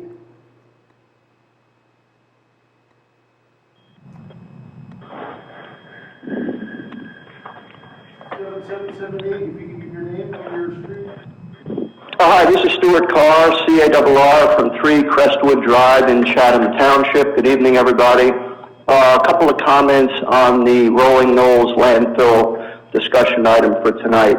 Number one, kind of procedurally, Mr. Woodward indicated, Attorney Woodward indicated that you had a call with the EPA folks and you've got a meeting coming up on Monday, which is very nice. We also know that we had a CAG follow-on meeting with a whole bunch of EPA reps with a whole bunch of questions yet to be answered on Tuesday. So procedurally, wouldn't it make sense perhaps if the Township Committee representatives and attorney are going to be speaking with EPA, getting one more day of information, namely the Tuesday meeting, would be constructive to the process perhaps, okay? And I think as a separate kind of procedural item, it's kind of an affront, frankly, to the CAG with all the experts they have running around in that group, who all of whom know what the heck they're talking about, not to have the Chatham Township Committee or the attorney have the benefit, not to mention Sally Rubin, the outside person, with the Great Swamp Watershed Association, to have the benefit of the input from all those people and EPA before Mr. Woodward and Mayor Ness and whomever else go into that meeting with EPA. So I would, I guess, suggest, perhaps, since it's been going on for 20 years or 17 years, having that meeting after next Monday to both respect the process of CAG and also to get some more substantive information to hopefully inform your decision.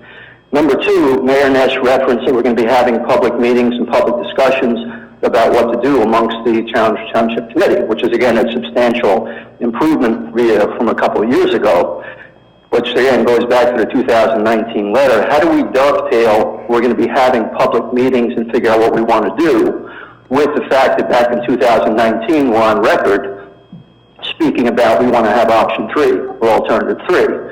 And then Sally Rubin referenced a few minutes ago that, by the way, EPA basically gives great weight to the township in the particular affected area, their opinion. So it sounds like we're already baked with opinion 3, unless we send out some kind of a letter or communicate unequivocally to EPA that, just kidding, we're not looking at December 19. We still have a 2021 Chatham Township Committee that wants to reassess its view on what we want to do. It may be option 3 at some point, but at least to reopen that option to be able to get that. And then my third question was, with respect to that letter in 2019, I'd like to have Mr. Hoffman maybe give us a summary as to how we got to option 3. I know Mayor Ness referenced about the public meetings that were had, but I don't recall a public meeting where you vetted back and forth amongst the committee and ended up with option 3 as the answer. And then related to that, I just found that letter through the public domain. I didn't see it anywhere on the Chatham Township website, and I sincerely apologize if it's there, but if it is, it's not particularly prominent. So if we can kind of walk through how we got to where we got in 2019 in December, what the process was, how Mr. Hoffman ended up writing down option number 3 as the preferred alternative, and also why no Chatham Township Committee members were copied on that letter. It was strictly Woodward and Hoffman as the writer, and Woodward copied and EPA representatives copied. It just seems procedurally a little bit, curious to me as to how that was. It didn't appear to be attorney-client privilege or anything, and obviously the document is in public domain because I guess some people requested it, but that should have been prominent on the website, and I don't think it was, and if it was, again, I do sincerely apologize for being mistaken on that. So that's it for tonight. On the other final thing, I'm sorry, one other option with respect to the word restriction that we talked about, and the issue is privately held now and publicly held, maybe in the future, et cetera. I think the whole idea here is we want to make out or get the best remediation we can going forward, irrespective of who the current owner is. This idea, well, it may not be used for this, therefore we only have to remediate to one level, et cetera. We live here. We have a national resource wilderness area right next to it. We should do it and get it done right. And if we have short-term pain in terms of more trucks or more aggravation, whatever it happens to be, over the long term, that's the best thing for society. It's the best thing for Britton Road. It's the best thing for Chatham Township to get it done and get it done right. And I think this idea of just looking at one thing and then not, proceeding to really vet those other issues is being short-sighted. So this whole idea about being restricted really, again, has to do with the ownership and access. That's independent of what we actually do with a particular site and get it fixed the way it should be fixed. Now I'm done. Again, apologies for running over if I did, and thank you for your time. let me address the first question. It's an interesting comment, but I can tell you that when I contacted the EPA, they wanted to meet Monday. That was their choice, and I respect that. And I don't think, we're not looking Tuesday at this point with other presentations. Tuesday is going to be responding to questions that the public may have, because that wasn't finished. And I would also expect that there will be further meetings with the EPA. So if we meet now and we meet later, I don't have a problem. I also want to make sure that the EPA is aware of the questions that we have.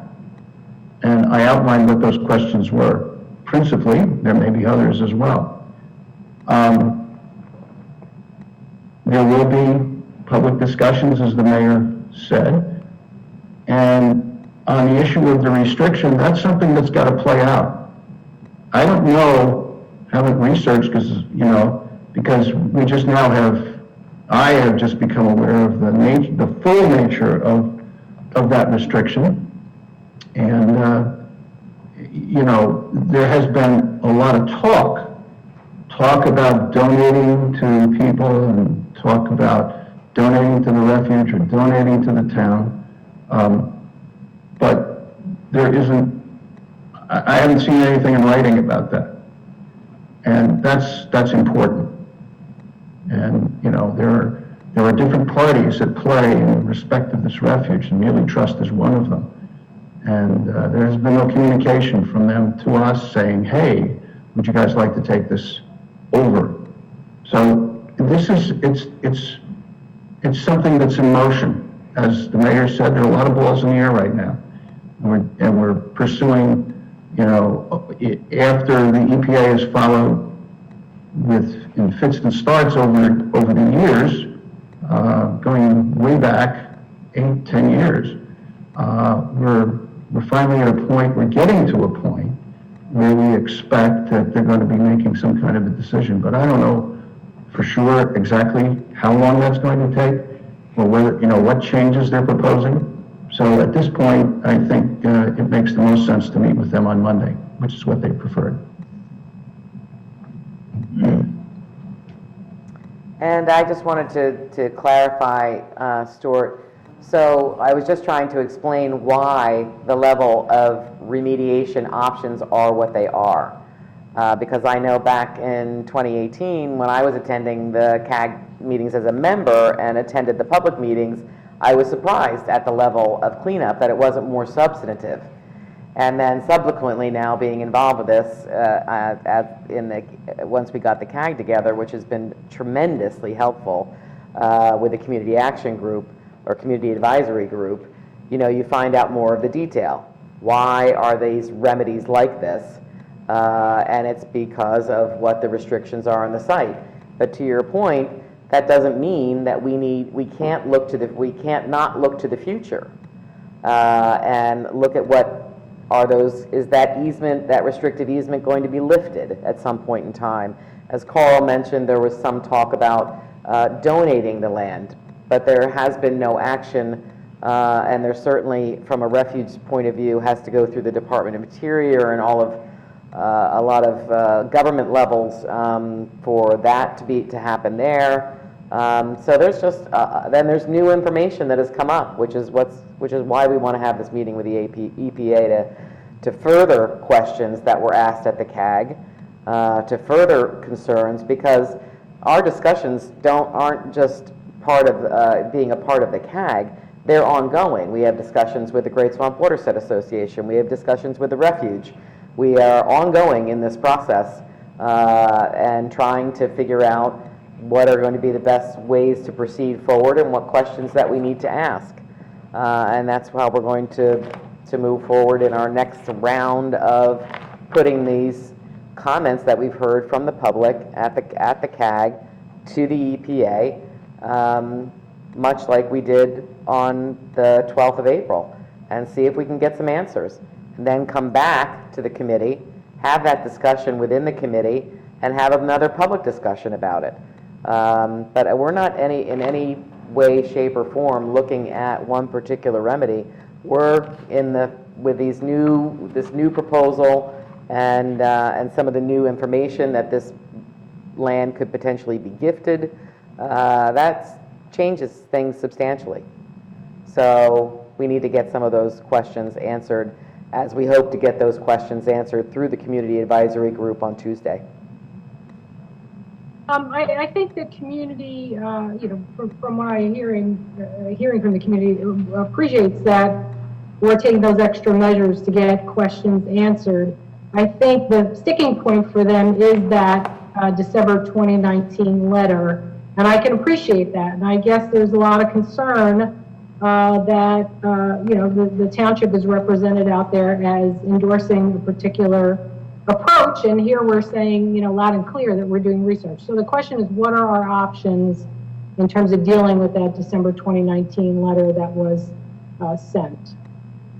And when do we make a decision on, is the Monday discussion and a Q&A with the EPA the first step to considering whether or not that gets rescinded or modified, or, oh wait, maybe don't, maybe we want to do more research and we're not certain about that option 3. I think that's really where we could put the community mind at ease, is in terms of having a plan for how we're going to deal with that December 2019 letter. I would agree. I think that circumstances have certainly changed enough that we would need to state to the EPA, not only in our meeting, but in response to that letter, and saying, circumstances have changed, and we're not sure what our preference is going to be for a remedy until we get a whole bunch of questions asked, till we find out if there's going to be a different future use of this site, if that then requires a different level of remediation, or whether this process something has to start again. I think the EPA was surprised to find out that there could be potentially a different future use of this site. So those questions remain to be answered, and I do think it's appropriate to change that in a letter to the EPA, saying that we're going to reserve judgment on what remedial action could be taken or preferred by the township until we investigate this new round of information going forward.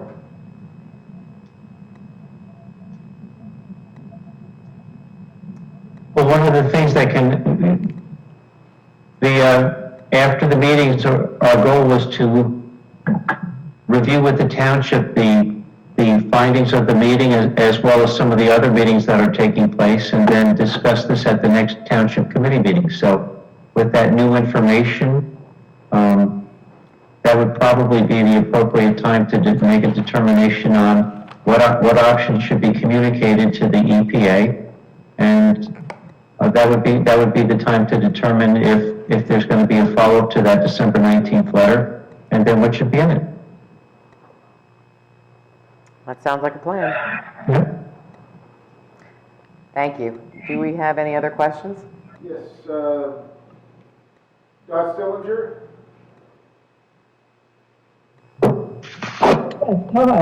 Hi, thanks for letting me speak tonight. I'm Dot Stillinger, Mother Avenue, Chatham Township.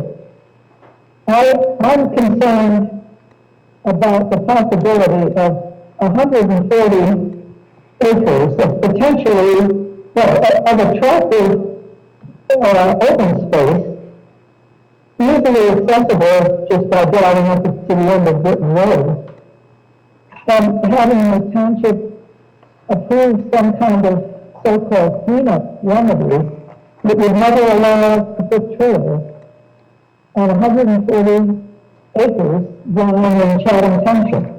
We could not put a trail at the end of Britain Road and allow people to have a trail, hold watch, hike, and since the property adjoins the refuge, we wouldn't be able to to put a trail on leading from Britain Road over to the refuge. You're eliminating an important nature and recreational resource for the township and the surrounding area by allowing a cleanup that doesn't allow people to work on the property. I'm really concerned about that. The so-called alternative three would not allow anybody to work on the property. And that just seems to me wrong, that you have 140 acres of open space, there's a demand for trails. Look at the size of the grant that was available to the township to put in the hillside trail. And the potential for 140 acres of open space adjoining the refuge and not being able to put any kind of a trail on it just seems to me such a waste, such a missed opportunity. I just can't, it's really upsetting to think that any agreement could be made that would allow that to happen. And once that decision is made by the EPA, there's no going back. It isn't a question in a couple of years going back and revisiting the issue. The possibility of using that open space is essentially forever eliminated. So I just really hope that the township committee and others will make a decision that will allow people to access that large tract of open space and put trails in so we can bird watch and hike. Thanks. Thank you, Dot. Do you have anyone else? We have no new speakers. Okay. Thank you very much. Seeing no new speakers, we will have a second opportunity for public comment at the end of our agenda, and we will move forward with the public hearing and final adoption of ordinances. We have 3 on tonight for public hearing and final adoption. Greg, could you read the first ordinance, please? Yes, first up we have ordinance 2021-08, an ordinance of the Township of Chatham, County of Morris, New Jersey, prohibiting the operation of any class of cannabis businesses within the township's geographical boundaries and repealing and replacing section 30-96.9B, which is part of section 30-96.9 titled Prohibited Uses of the Revised General Ordinances of the Township of Chatham. And the memo from the planning board was distributed to the township committee, finding this ordinance to be not inconsistent with the master plan and recommending its adoption. Thank you very much. Could I have someone move ordinance 2021-08? We should have our public hearing first. Second. I thought we had to move it and then have the public hearing. Public hearing, then do a motion based, on Okay, so then we'll rewind. I'd like to have, for members of the public who would like to speak specifically to ordinance 2021-08, prohibiting any class of cannabis business within the township, we'll open the public hearing for that ordinance.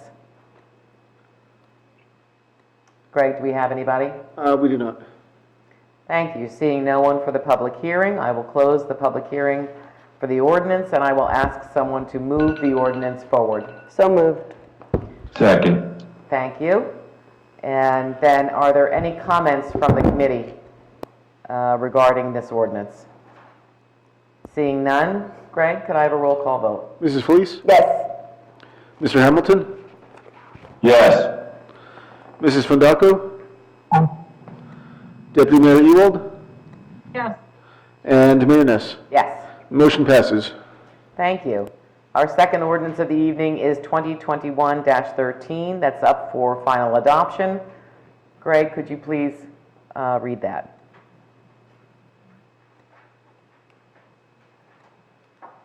This, excuse me, this is bond ordinance to appropriate an additional sum of $1,115,000 for the acquisition of real property by purchase or eminent domain for affordable housing purposes in, by, and for the Township of Chatham in the County of Morris, New Jersey, to make a down payment, to authorize the issuance of bonds to finance such additional appropriation, and to provide for the issuance of bond anticipation notes in anticipation of the issuance of such bonds.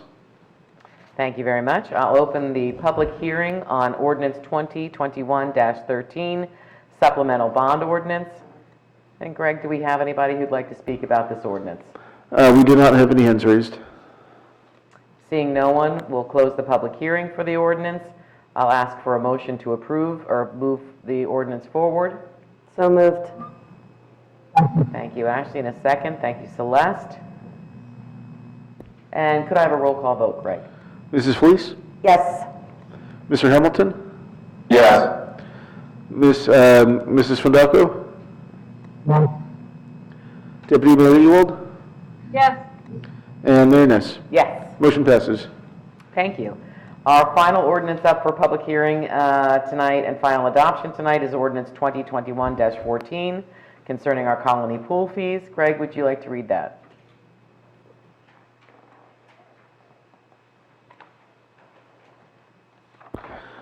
This is ordinance 2021-14, an ordinance of the Township of Chatham, County of Morris, State of New Jersey, establishing pool membership fees for the Colony Recreation Center commencing 2021. Thank you, Greg. We'll open the public hearing for anyone who would like to speak to ordinance 2021-14, colony pool fees. Greg, do we have anybody with their hands raised? We do not have any hands raised. Thank you. Seeing none, we'll close the public hearing. Could I have someone move forward ordinance 2021-14? So moved. Thank you, Ashley. And a second. Second. Thank you, Stacy. And may I have a roll call vote? Mrs. Fleece? Yes. Mr. Hamilton? Yes. Mrs. Fondaco? No. Deputy Mayor Ewald? Yes. And Mayor Ness? Yes. Motion passes. Thank you very much. And we'll move on to the consent agenda. These are routine items that may be passed by a single roll call vote. Any committee member may call for a separate discussion or vote on any item. Do I have a motion to approve the consent agenda as noted? So moved. And a second? Second. Thank you. Greg, could you please read the consent agenda? Thought I was going to get out of it. We I'd have like to keep you on your toes a bit. Resolution 2021-127, receipt of reports, 2021-128, approving meeting minutes, 2021-129, approving executive session minutes, 2021-130, estimated tax bills, 2021-131, authorizing police succession plan promotion process. It's a lot of Ps. 2021-132, authorizing municipal alliance grant application. 2021-133, amending 2021 budget recycling tonnage grant. 2021-134, refunding construction permit fee. And 2021-135, authorizing snow plowing bids. Thank you very much. Is there any discussion or question or comment on the consent agenda? Seeing none, Greg, may I have a roll call vote? Mrs. Fleece? Yes. Mr. Hamilton? Yes. Mrs. Fondaco? No. Deputy Mayor Ewald? Yes. And Mayor Ness? Yes. Motion passes. Thank you very much. Now we're going to move on to the non-consent agenda. Up again, we have a resolution for our goals and objectives this evening. Greg, could you read the resolution 2021-126? Yes, this is resolution of the Township Committee of the Township of Chatham adopting goals and objectives. Thank you. Bob, I'm going to ask you to kick off with the memo that you sent out consolidating the first round of comments that we received on the goals and objectives. All right, thank you, Madam Mayor. The Township Committee has before it a memo that's been revised. It stated April 20th, 2021. This is basically the third memo related to goals and objectives for 2021. The Township Committee found in 2021 that they retained the same goals as the Township Committee for 2020 did. There were changes to the objectives for 2021. The Township Committee members all contributed to the objectives. The memo that the Township Committee has in front of it is the revisions that were done after the last meeting, and it's based on a review that I did based on the notes from the last meeting, as well as the comments that had been received. I wanted the Township Committee to be aware and to note, it's in the first paragraph, that where there were similar objectives, I combined them to avoid redundancy. So hopefully I've done a good job in that. There's a couple of areas where it was the same information was under a couple of different goals. But this is the effort to synthesize the goals as well as the objectives that have been brought forward by myself, by the Township Committee.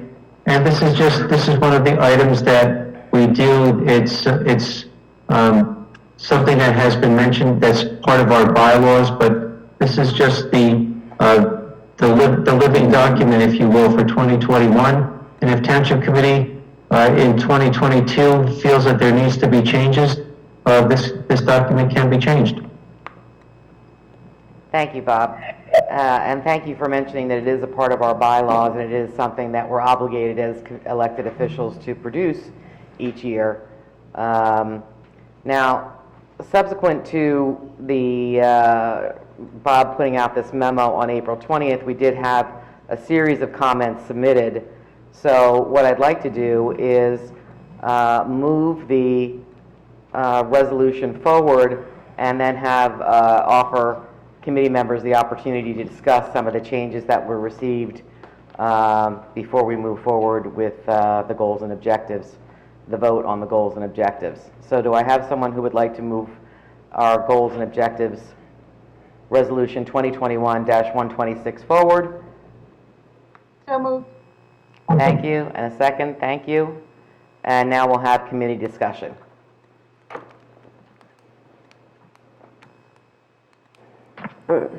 My points I kind of made in an email previously, so I don't really think there's anything left to add to those points. Is there anything that you'd like to discuss? Well, I don't, if you're finished, Ashley, Mayor Ness, I'm just not sure, what are you proposing here? That we've been through this now twice before, and you move the resolution forward, and it adopts more or less the goals and objectives of Mr. Hoffman's memo as circulated. And I don't think that you're proposing to go through this line by line and propose revisions, in the context of this live meeting.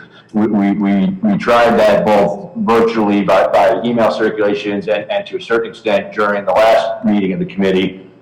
And so correct me if I'm wrong, I don't think that's what you're proposing. It seems to me at this point, we have a document that, this is, we work together, we just passed a bunch of ordinance unanimously, and we do certain things, and there are certain things that this committee for this particular year is sharply divided on. And, I'm not really sure what the exercise that you're proposing is to go through this document again and discuss it. If there's anything that anybody has any issue with, let's discuss it. I provided a lot of I had a lot of opinions. I provided 5 pages worth of notes previously, so to avoid any type of prolonging this. Yes, it has been a long process. We're 4 months into it. So this is the opportunity to discuss. Okay, well, I mean, I don't want to be a dead horse, but, you know, Mrs. Felice did provide a significant number of proposed additions and revisions to Mr. Hoffman's original memo that were just added in. At our last meeting, this resolution was put forward and people were prepared to vote on that document, which had, you know, a mishmash of sort of conflicting opinions and conflicting goals and objectives, and some that Mrs. Felice had proposed, Ms. Seawald didn't think were appropriate and wanted to took it out of the document. And both Mrs. Felice and I share most of her goals, or all of them. We discussed them collectively. You know, I would just make one add. I'm sorry to interrupt you. Yeah, just let Mark finish, please. Let me wrap up, Ashley, and I'll pass it over to you. And in the end, what we got was a document that's sort of, in very large part, with a few small exceptions, reverted largely back to the original memo, which Mrs. Felice is commented on in the first instance. And so, you know, this memo contains goals and objectives that are not goals and objectives of certain members of this committee. That's all I'm saying. And I don't think it's fruitful exercise to, as Mr. Hoffman said, the committee speaks in terms of the members of the committee who vote, and a majority, for better or worse, of the committee. And as he said, you know, the goals and objectives can change from year to year. But, you know, there are goals and objectives here that I do not share. And I think based on voting on public issues, Mrs. Felice doesn't share either, whether it's with respect to elevating and maintaining the open space tax. Yeah, and that's, so let's do it. I mean, we can't keep doing this. So if you have a particular point of view, or actually you have a particular point of view, then here we go. Put them forward, let's go through it. I'll go through whatever you'd like to go through, but let's not keep talking at it. Let's talk about it. Okay, that's what I'm talking about. Yeah, as everybody in this town knows, I was against doubling the open space tax this year. I'm certainly against, I'm going to be against maintaining that 100% increase in the open space tax next year. That's one of the goals and objectives of the Township Committee, according to this document. I don't agree with that. It's not one of my goals and objectives. I'm not going to vote for a document that includes that. And this talks about tasking the Affordable Housing Committee with certain tasks and making certain plans and investigating things. Can I just ask that you be specific to the document? I just don't want, so could you just, what goal, what sub-objective are you speaking about specifically? Okay, well, maybe we should start at the front then. Goal number one, objective C, subpart, the first subpart, tasking the planning, it's the second subpart. Task the Affordable Housing Committee to begin process of planning for round 4, including advocacy at state level. You know, that's not a goal of mine or an objective of mine. In fact, I'm against empowering or delegating our authorities as a committee to the Affordable Housing Committee at all. So we're going to go through these one by one or what? It's completely up to you. I mean, if you want to be heard and you want to have your objections to the goals and objectives be heard, let's be specific, cite what they are, and then, you know, people can have comment. Okay, goal 2H, work closely with the auditor. You know, I don't think that accurately reflects the relationship between the township and the auditor, who is by definition an independent person, and not somebody who is one of our people. Bob, could you explain the relationship with our auditor and in what other capacity we work with them?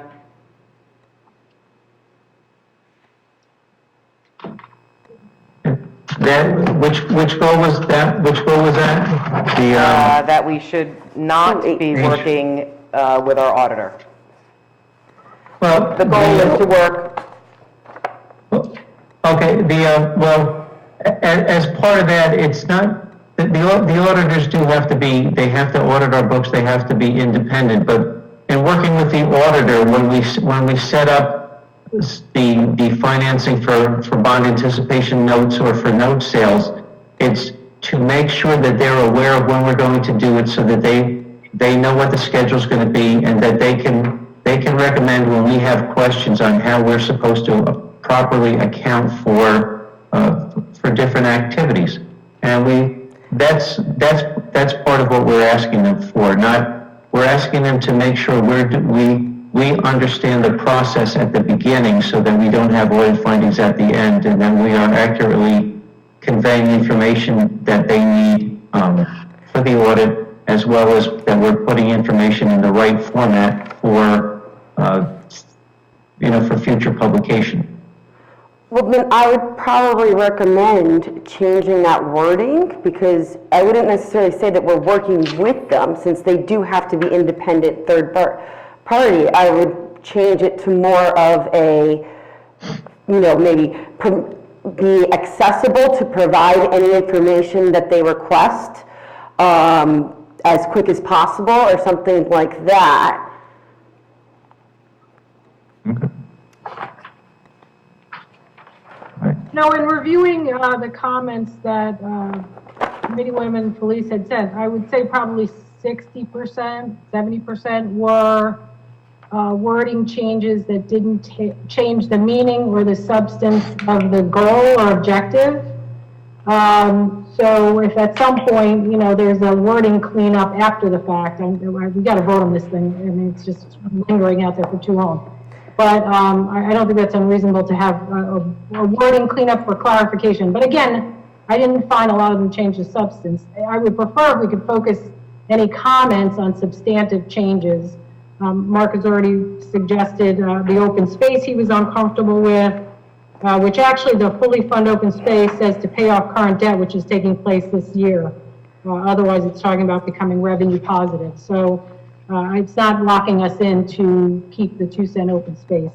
But anyway, that's my 2 cents. I know Ashley was up next. So no, it's fine. My point is more that I think it's okay for us to have different goals. Like, I actually think that makes it good, and that we challenge each other and get better solutions that way. I actually think it's okay. So my thought process, I was completely okay with the goals last week, even though I didn't agree with them all. But I was like, it's okay. We all have separate goals. We're putting them all out into the public. Here you go. And we can even label them. I don't even mind if it was like, this is Ashley's section of goals. These are, Mark's section of goals. These are Stacy's and Tracy's. And I think, that I have no problem with at all. I think it's very difficult to come up with 10 pages worth of very specific goals and objectives that that all 5 of us can agree on. And I think that's fine. I don't think that's a problem. So I would just kind of maybe propose separating it as just saying like, okay, these are mine. These are my goals. That's fine. And so forth. And then having it all grouped together. I think you can certainly talk about changing that process in our bylaws for next year. For right now, there were no new goals submitted by anyone. So the goals are the same. There were comments, as Stacy noted, about some of the wording of the objectives underneath, but nobody submitted any new goals.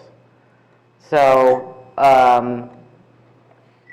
again, I'm going to ask you to point to the specific objectives and have the discussion out of something that is, important to you in terms of the objectives. Yeah, I provided 5 pages worth of comments. I would share them publicly. I have no problem with any of that, but I'm fine to go ahead and vote.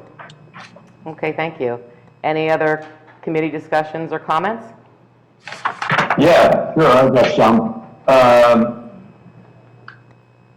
Goal, and I'll just, let me ask a question. You mentioned potentially changing the bylaws about this process. Can Mr. Hoffman or Mr. LeConte or possibly Mr. Cruz confirm for us when this was last amended or added to the bylaws?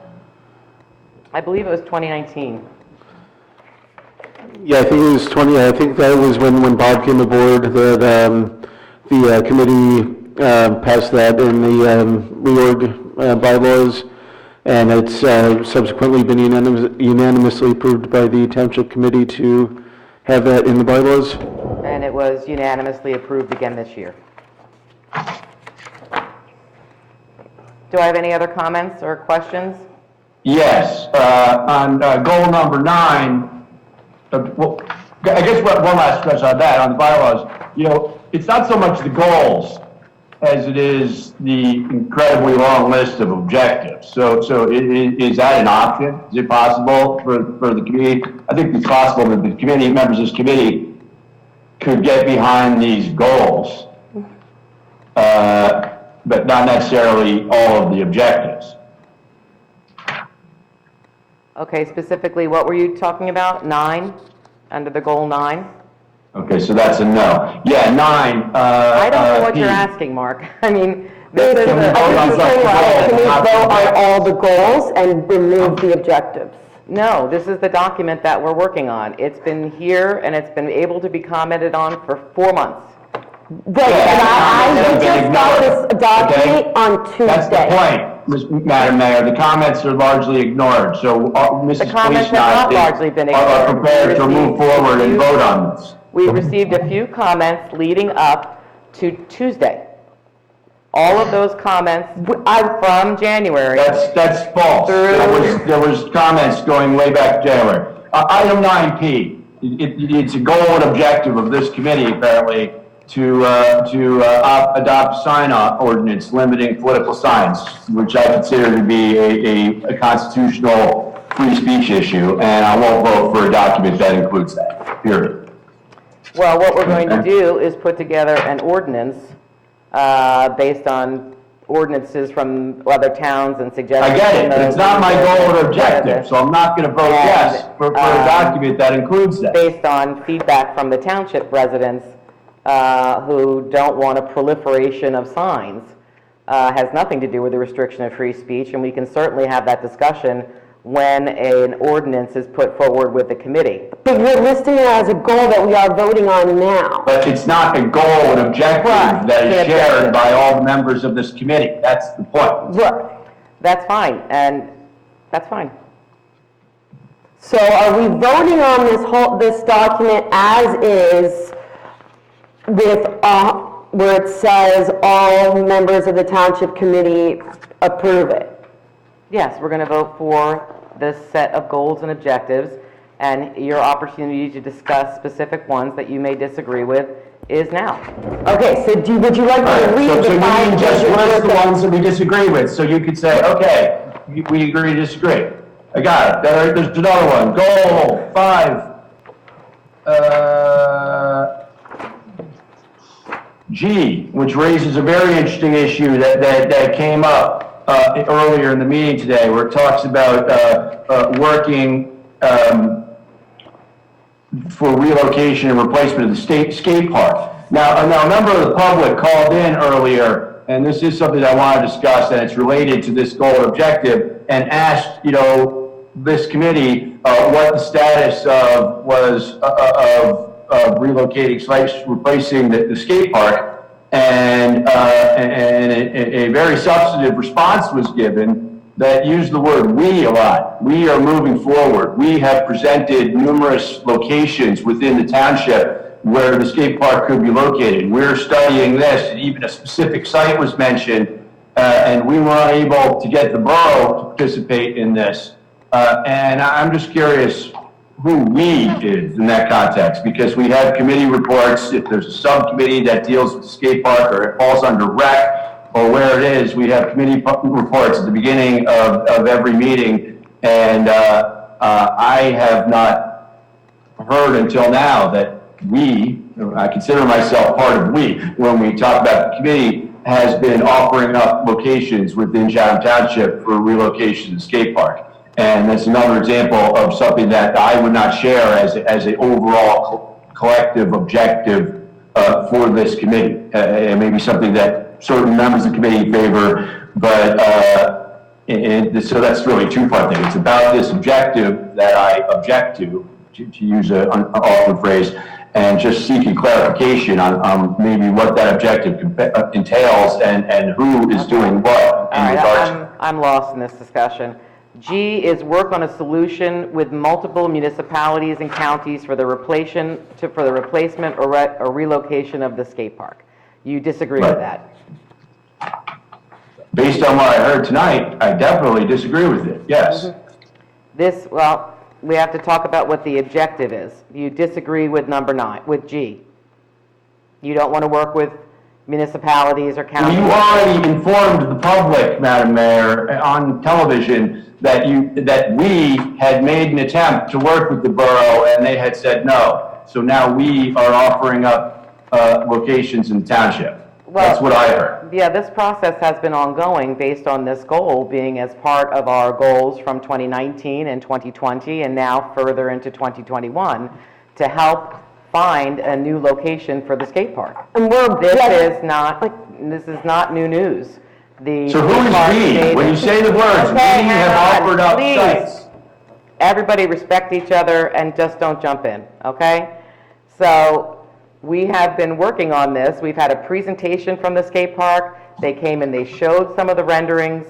We've already had that happen. They're working together with Bob Hoffman, with John Rushke to identify sites, and then hopefully bring forward, get some more concrete information. They did a whole presentation to us with prices and what they were going to do for fundraising. I don't know why you don't remember that meeting, but that happened. I remember the meeting perfectly clearly. What I don't remember is being told that Mr. Hoffman and Mr. Ruskey were offering up municipally owned sites inside this township as locations that were being offered to these people for the skate park potentially, without anybody else on the committee being informed. Not offered, being researched. But let's get back to this, because we're going to focus on the objectives and the goals. I would like to have that discussion and vote on this resolution. Let's vote on it, please. Okay, you're just going to vote. You just want to vote on it? Well, I made a motion. Do I have a second? Second. Motion, we already have a motion on the floor from Mrs. Ewald and a second from Mrs. Fundaco to vote on the document as is. Thank you very much, Greg. Can I have a roll call vote? Mrs. Felice? No. Mr. Hamilton? No. Mrs. Fundaco? No. Deputy Mayor Ewald? Yes. Mayor Ness? Yes. Motion passes. Thank you. We'll now move on to our second hearing of citizens. This is an opportunity for any member of the public to be heard about the topics which were not previously scheduled as public hearings tonight. When you raise your hand and are recognized, please say your name, spell your last name, and give the name of your street. You don't have to give the number. Your comments will be limited to 5 minutes. What else do I have to say? Instead of taking your time to answer questions, we will wait until you finish speaking before responding.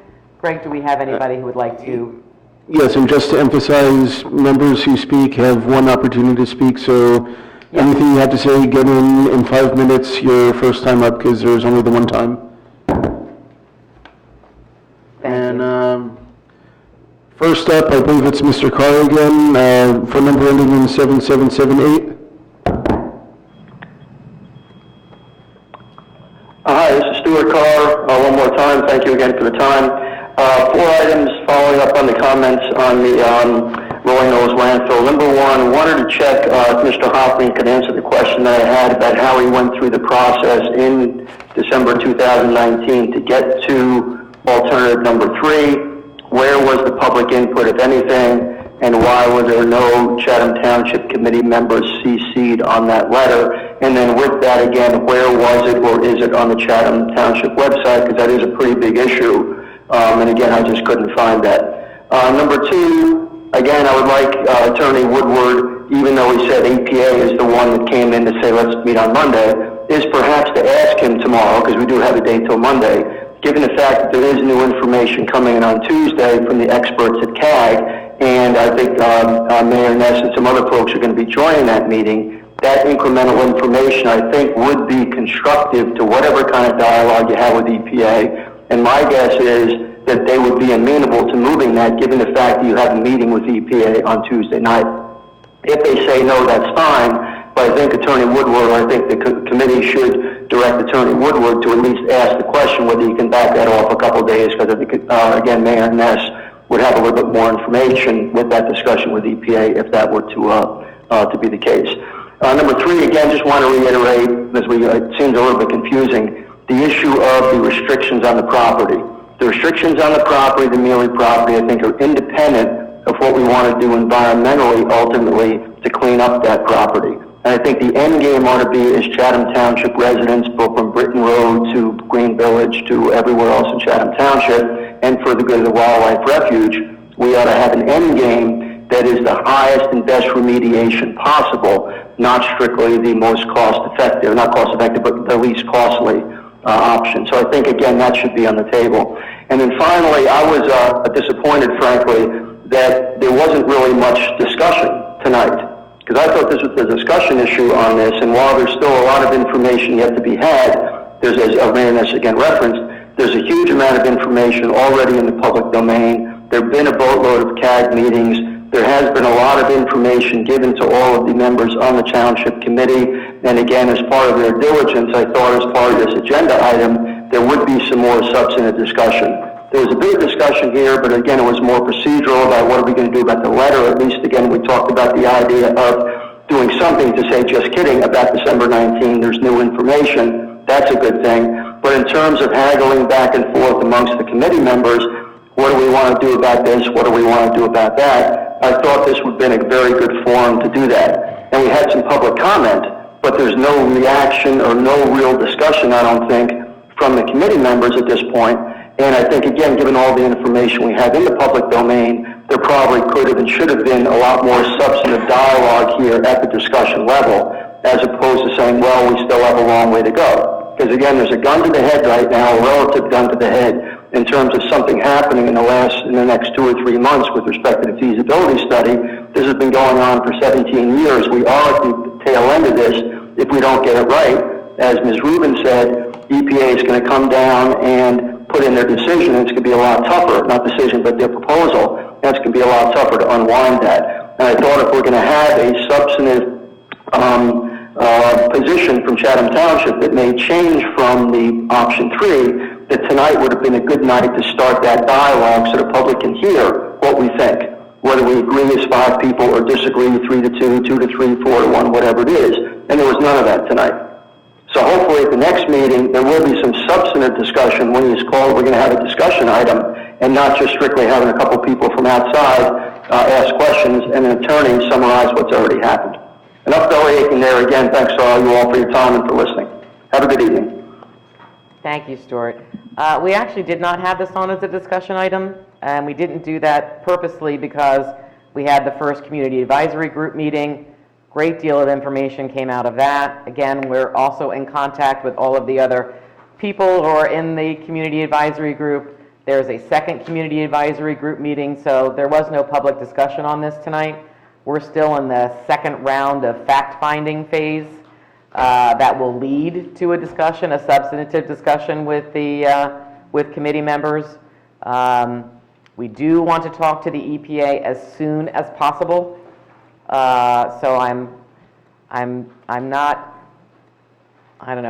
feeling positive about delaying that discussion because again, we are in continuing communications with the Great Swamp Watershed Association, with the refuge. We're not devoid of information on this, and we want to pursue the issues that were raised at the Community Advisory Group meeting with the EPA sooner rather than later. I really don't want to delay this anymore, to your point. And I don't think that waiting till after the Community Advisory Group meeting is going to do anything substantial, given that we are in continuing contact with those that are participating in the community advisory group. So I don't want to delay it. And I think it will lead to us having, as Carl potentially said, multiple conversations with the EPA, that we'll continue this conversation. I do want to caution, though, that in 2018, this was what the remedial actions were based on the conservation easement and the restrictive nature of the deal that the Mealys made with the PRPs. Now, that may change, and the first time we heard that was at the Community Advisory Group meeting. In fact, the EPA asked for some people to stay on the call and advise them if the future use of that land was going to change. So that is one of the questions that we're going to have. What if the future use of this land is going to change? Does that change the remedial actions? Where is it? They seem to be very surprised by this information and asked for people to stay on. So that's a part of our questioning process that we're working out with partners with the Great Swamp, with the Wildlife Refuge, and want to hear from the EPA. So I expect a lot of discussions going on in the public. Once we have some firmer answers, once this kind of shifting process we get a handle on, and then we're able to have that discussion amongst the committee members with some more information that we really need to have, because we just can't have that discussion without that better information. Yeah, and if I could just respond to Mr. Carr's comment a little bit as well, and I'm happy to report is that things swing back and forth. Maybe there's some disagreement on some things, and there are agreement on other things. So I would echo a lot of what the mayor just said, which is we have been gathering information. The newer members of this committee as elected body, regardless of their knowledge of the Rolling Nose situation as a private citizen, have been being briefed, brought up to speed on the long and tortured history of the site, provided with a lot of information, and probably the most prominent piece of information, and Mr. Carr referred to it himself, is the previous remediation, I'll call it the previous, technically I guess it's current, remediation plan, which included a number of different options, they call them, for what they're going to do out there. And just in the last week or two, more or less, there has been a widespread dispersal of a different plan that is not part of that plan, that seems to have won a lot of favor with a lot of different people involved in this situation. But the simple fact is nobody has any idea how much it's going to cost, what it's going to involve. It's a conceptual plan right now. And the fact is even the plans that already do exist, they're frankly, and I think Mr. Woodward referred to this, kind of out of date now because they were proffered several years ago. So that's part of what we're doing is going back and there's going to be this meeting with the EPA, and we're going to start getting these answers to put some real substance on these plans. And then, yes, Mr. Carr, I think you could expect to see significant public discussion about these plans once we know exactly what they entail and what the costs are associated with them are. So look forward to that process. Thank you. Shall we move forward to the next speaker? Yes. Do we have another speaker? Yes. Joe Bezralian. Thanks, Greg. Joe Bezralian again. Thanks for all those comments in the last few minutes.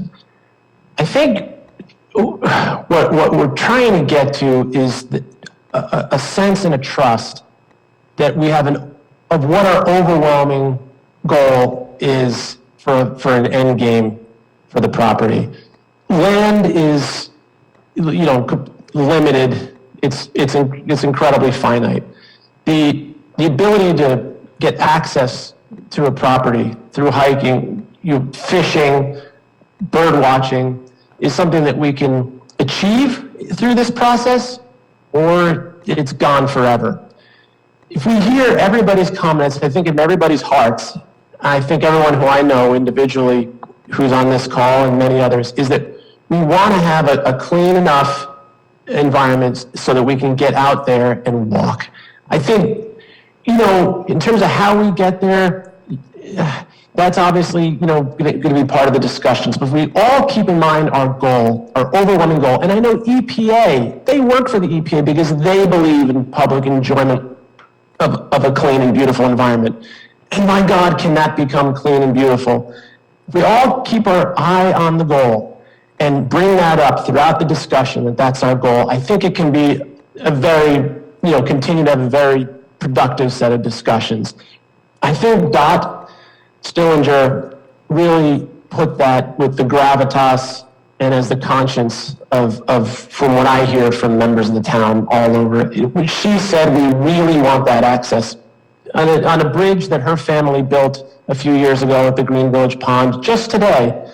5 adults and 11 BSA scouts, girls ages 11 to 14, were out testing water quality. Nobody told them to be there. We surveyed the troop and said, who wants to be there and test the water quality? And they were out there for 2 hours in boots, mucking around in scientific instruments, because the next generation wants to be outdoors. And whatever that property is, however that property is assigned now, private or public, all 7,000 acres of the current refuge were private at one point. And we know that much of that area is in the refuge's target zone for the ability to acquire. So yes, we can think about it in what it is now, but let's also think about it in what it is for the next 1, 2, 3, 4, 6, and 27 generations. I think as long as we go and the questions are not so heavily weighted toward concerns, all kinds of other concerns, if we can keep the EPA focused on the goal, I think they'll figure out even smarter ways to get there than anyone can offer. And the other thing is, you know what? I know it's not just going to be a Q&A. In my opinion, it won't just be a Q&A with EPA, because EPA told us over and over again on that CAD call last week, they just don't have enough information to give us numbers. So if that's true, if all we're going to do is go in there and ask for numbers and financial data, well, we're not going to get it. So there has to be, I know that you always go in with how we ask questions, establishes a sort of an agenda. So whether it's intentional or not. So all we continue to ask is that we can all stay on the same page as a town, as a committee, as a public, as a generation, to keep the grand goal in mind, seeing how we can get that public access to a clean and safe environment. Thanks again for indulging me in riffing on the same sort of theme. Thank you. Thanks, Joe. Do we have anyone else? No, we're done. We can adjourn. Thank you to everyone who participated tonight. We appreciate it. Do I have a motion to move to close our meeting? So moved. All in favor? Aye? Aye. Thank you, everyone. Stay healthy, stay well, be kind. Have a good night, folks. Good night. Good night, everyone. Good night.